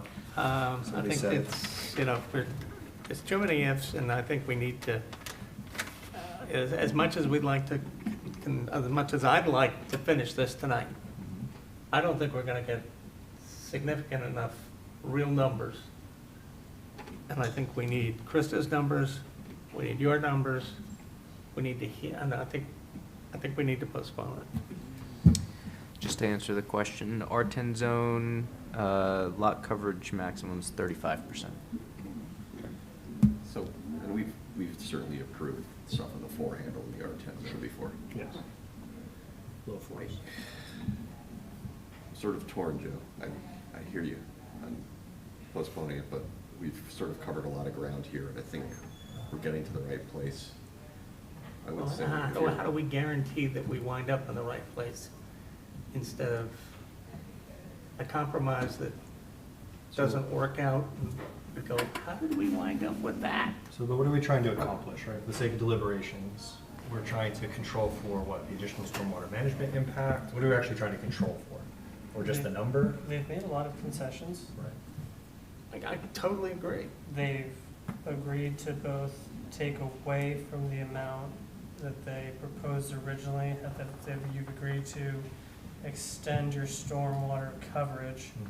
You've agreed to extend the back draining issue, which I think is, I mean, it's negligible because it's really the golf course's issue, so, you know, go fight the golf course, not, right, that's not Someone something needs we to speak for control. the golfers, that's right. Right, but, right, you're doing your best that you can, and we've managed to control water jurisdiction, which I'm like a big fan of, so if there were an issue, we would address it as it were to come up. I think, you know, if you, I could foresee an issue with stormwater becoming an issue, not properly draining and causing water to freeze up within 6 months of this project beginning, and you could foresee that being something, you could see that being something, and you can come to the board, and that would be an immediate thing that we could address. So that would be something that if we did approve, it would be immediately before us, and we could address again. So. Would you feel better, Joe, if we asked as a condition of the application for a stormwater management plan so that Mr. Clark and Ms. Ch actually have to work together a little more closely to firm up those numbers, or is it that lot coverage number that Krista robbed from us? Well, no, because I think perhaps we can cite a number and that their plan must come down to that number. not to exceed. Whether or not they, and if they have to take out the steps, they take out the steps. If they don't have to take out the steps, they, but to Yeah, I get think to Mr. whatever Mr. Mullins' point, whatever we like that the low number 40s. that you guys are Actually, comfortable with. I think you have a great point, because I've been sitting here, I tend to be, like to develop, that's just my nature. But the question here is, what is the threshold that we are truly approving? I would suggest, to what you just suggested, that we put a maximum building lot coverage that we'll approve, subject to the normal conditions, and I like 40. I don't know why, I just like 40. I have a question for Mr. Clark and maybe the applicant. Is a 27-foot width necessary for 2 cars? Or could that be shaved? So that's where we would make some of the change. Okay. Is that- So shorten the extra driveway and We'll narrow. gain some efficiency in the way the driveway width we're proposing right now to refine that. Were you including that in your 41.5 ballpark number before, or? Yes, Okay. yes. Oh, you were. Does that make sense on that street though? Like, is that just a standard that we're using? Because I mean, the street is a hardship. Well, I think you want to have at least 2 cars wide on the driveway, but, you know, that could be 20 to 24 feet, you know, depending on how you arrange it, rather than 27, it could be 22 feet. You know, you want to correlate it to the garage as well. So I like 41%. I'm feeling generous today. But I'm a Mets fan, I'll do that for Tom Seaver. I was going to say that exact thing. I'm swayed, it's fine. So unless You got my Mr. vote. Clark, we don't mean to kind of, handcuff you here, Yeah, but. no, I'm just looking at what that means, that's all. Yeah, do that, take a moment and just sleep easier tonight.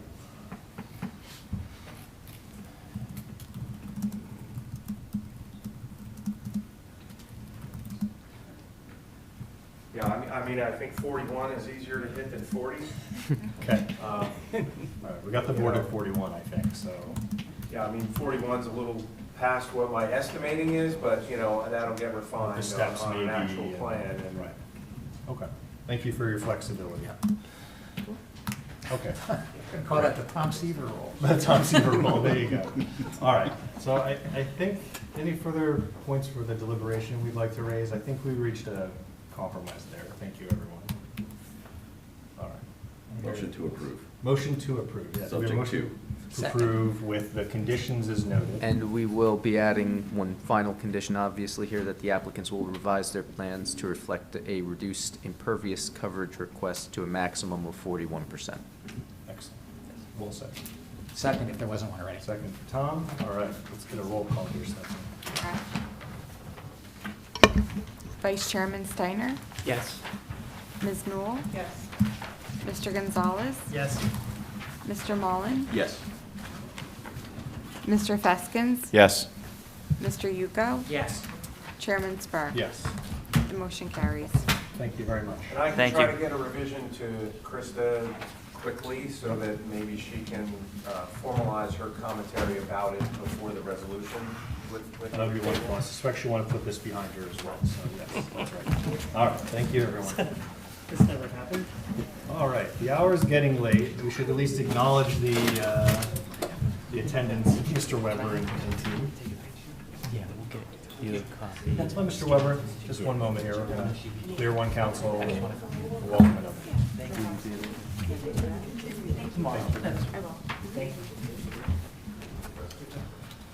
All right, Mr. Weber, 90 Ashwood Avenue. I see a couple of passionate, sorry. Oh, we can bring Claire back. That's right. Let's see here. Did she leave? I don't know if she left or You may not. I walk out there You for want to you? go out there, Jay? Sorry, low man on the totem pole. I'm close. Oh, all right. Thank you, Mr. Weber. Mr. Weber's gonna Mr. find Weber, her. generous as always. Here she comes.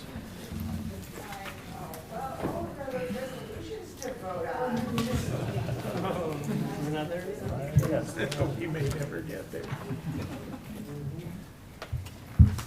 All right, thank you, Mr. Weber. It's 10:30. It's 10:30.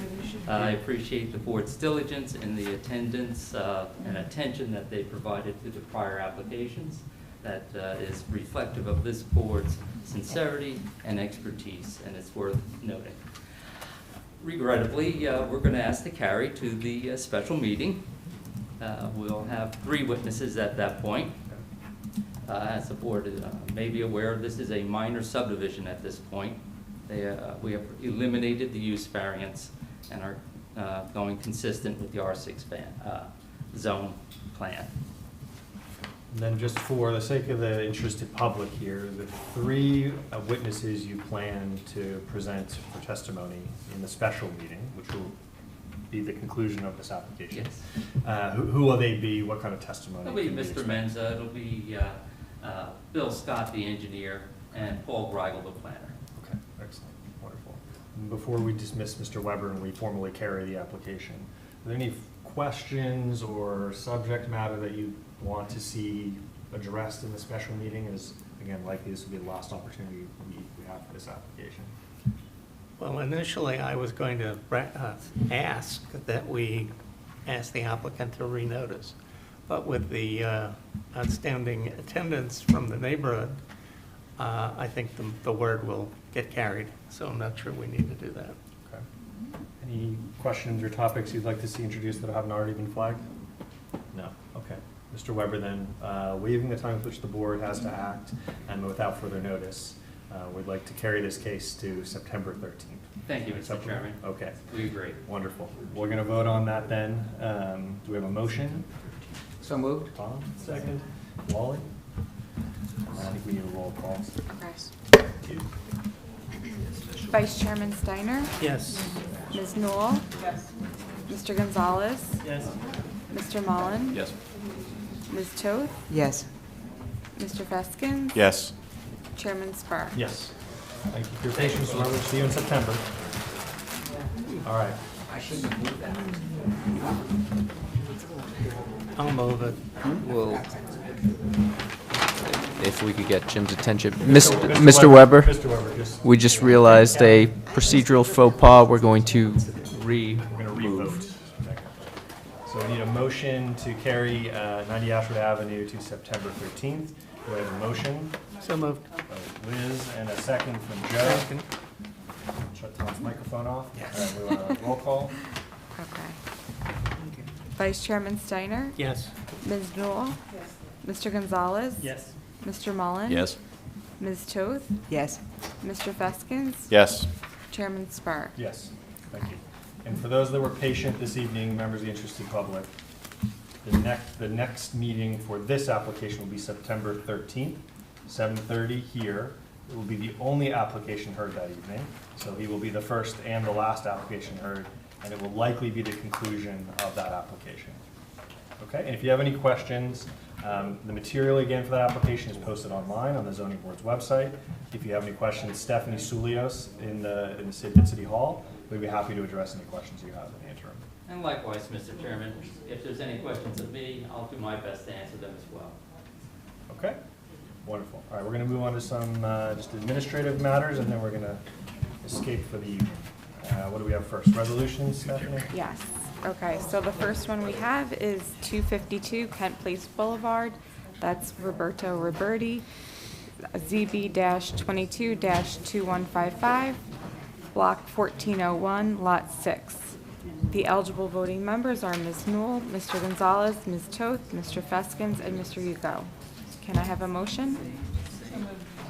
And a second? Second. Okay. So let's do a vote. Ms. Newell? Yes. Mr. Gonzalez? Yes. Ms. Toth? Yes. Mr. Feskins? Yes. Mr. Yuko? Yes. Okay, the motion carries. The next one we Sorry, have, would you just mind? We want to wrap up. Thank you very much. if they could make comments tonight. Not this evening, yeah, September 13th. Thank you. okay. The next resolution we have is 185 Oak Ridge Avenue. That's Mark and Amy Lee, ZB-23-2188, Block 4801, Lot 7. The eligible voting members are Ms. Newell, Mr. Gonzalez, Ms. Toth, Mr. Feskins, Mr. Yuko, and Mr. Malay. Can I have a motion So moved. and a second? Second. Okay. Ms. Newell? Mr. Gonzalez? Yes. Ms. Toth? Yes. Mr. Feskins? Yes. Mr. Yuko? Yes. The motion carries. So do you want me to move on to the extension, or do you want to talk about it? Resolution for extension. Do you want me to briefly weigh Say a in? little bit about it. Certainly. So we received a written request from council for the applicants on 17 Baltusrol, and they had their contractor withdraw from the work, which set them back significantly, obviously. They requested an extension for another year. This is their first extension, which off the top of my head, I can't remember if it was until August or September of next year, but it is in the resolution, relatively routinely granted by this board. Any questions or? No, I just note I have to abstain from this. Thank you. I believe the date's June 6th, according to the letter. Okay. Okay.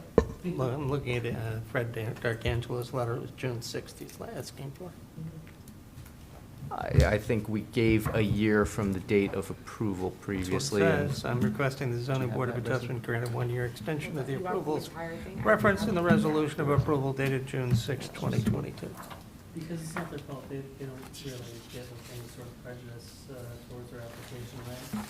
If the contractor, The original Failed. resolution, it's Not for behind this. it. Usually our first So this It is should what you say did. it in large June. without Oh, question. would it be in the Yeah, and original? not only that, they also lost their architect. yeah, Right. right, it's, Yeah, so it was memorialized on June 6th, actually. Okay, I apologize. June 6th, 2024 is what the extension will run through. Okay. Is there any issue since it's technically expired to retroactive it? Nope, we can approve it. Just making sure. Okay. Any other questions? Okay, we have a motion then to So grant moved. the extension. We got Joe as a first. So moved. Tom, thank you. Second. Okay. Vice Chairman Steiner? Yes. Ms. Newell? Yes. Mr. Gonzalez? yes, Mr. Mullen? Yes. Mr. Feskins? Yes. Mr. Yuko? Yes. Chairman Spur? Yes. Okay. Okay, and then we just have minutes for approval, July 17th. Okay, so we'll do a voice vote for the minutes for July 17th, but we will exclude the members who were excused that evening, which were Chairman Spur, Ms. Newell, Mr. Loiketz, Mr. Feskins, and Ms. Sager. Can I have a motion? Moved. Second. Wait, I'm sorry, who's second? I did. Okay. All those in favor? Aye. Any opposed? Great, the motion carries. All right, with that, we are adjourned. It's summer break officially. We'll see everyone September 6th, and then again on the 13th, and then again on the 20th, or whatever it is. And make up for lost time. Back with a vengeance. That's right.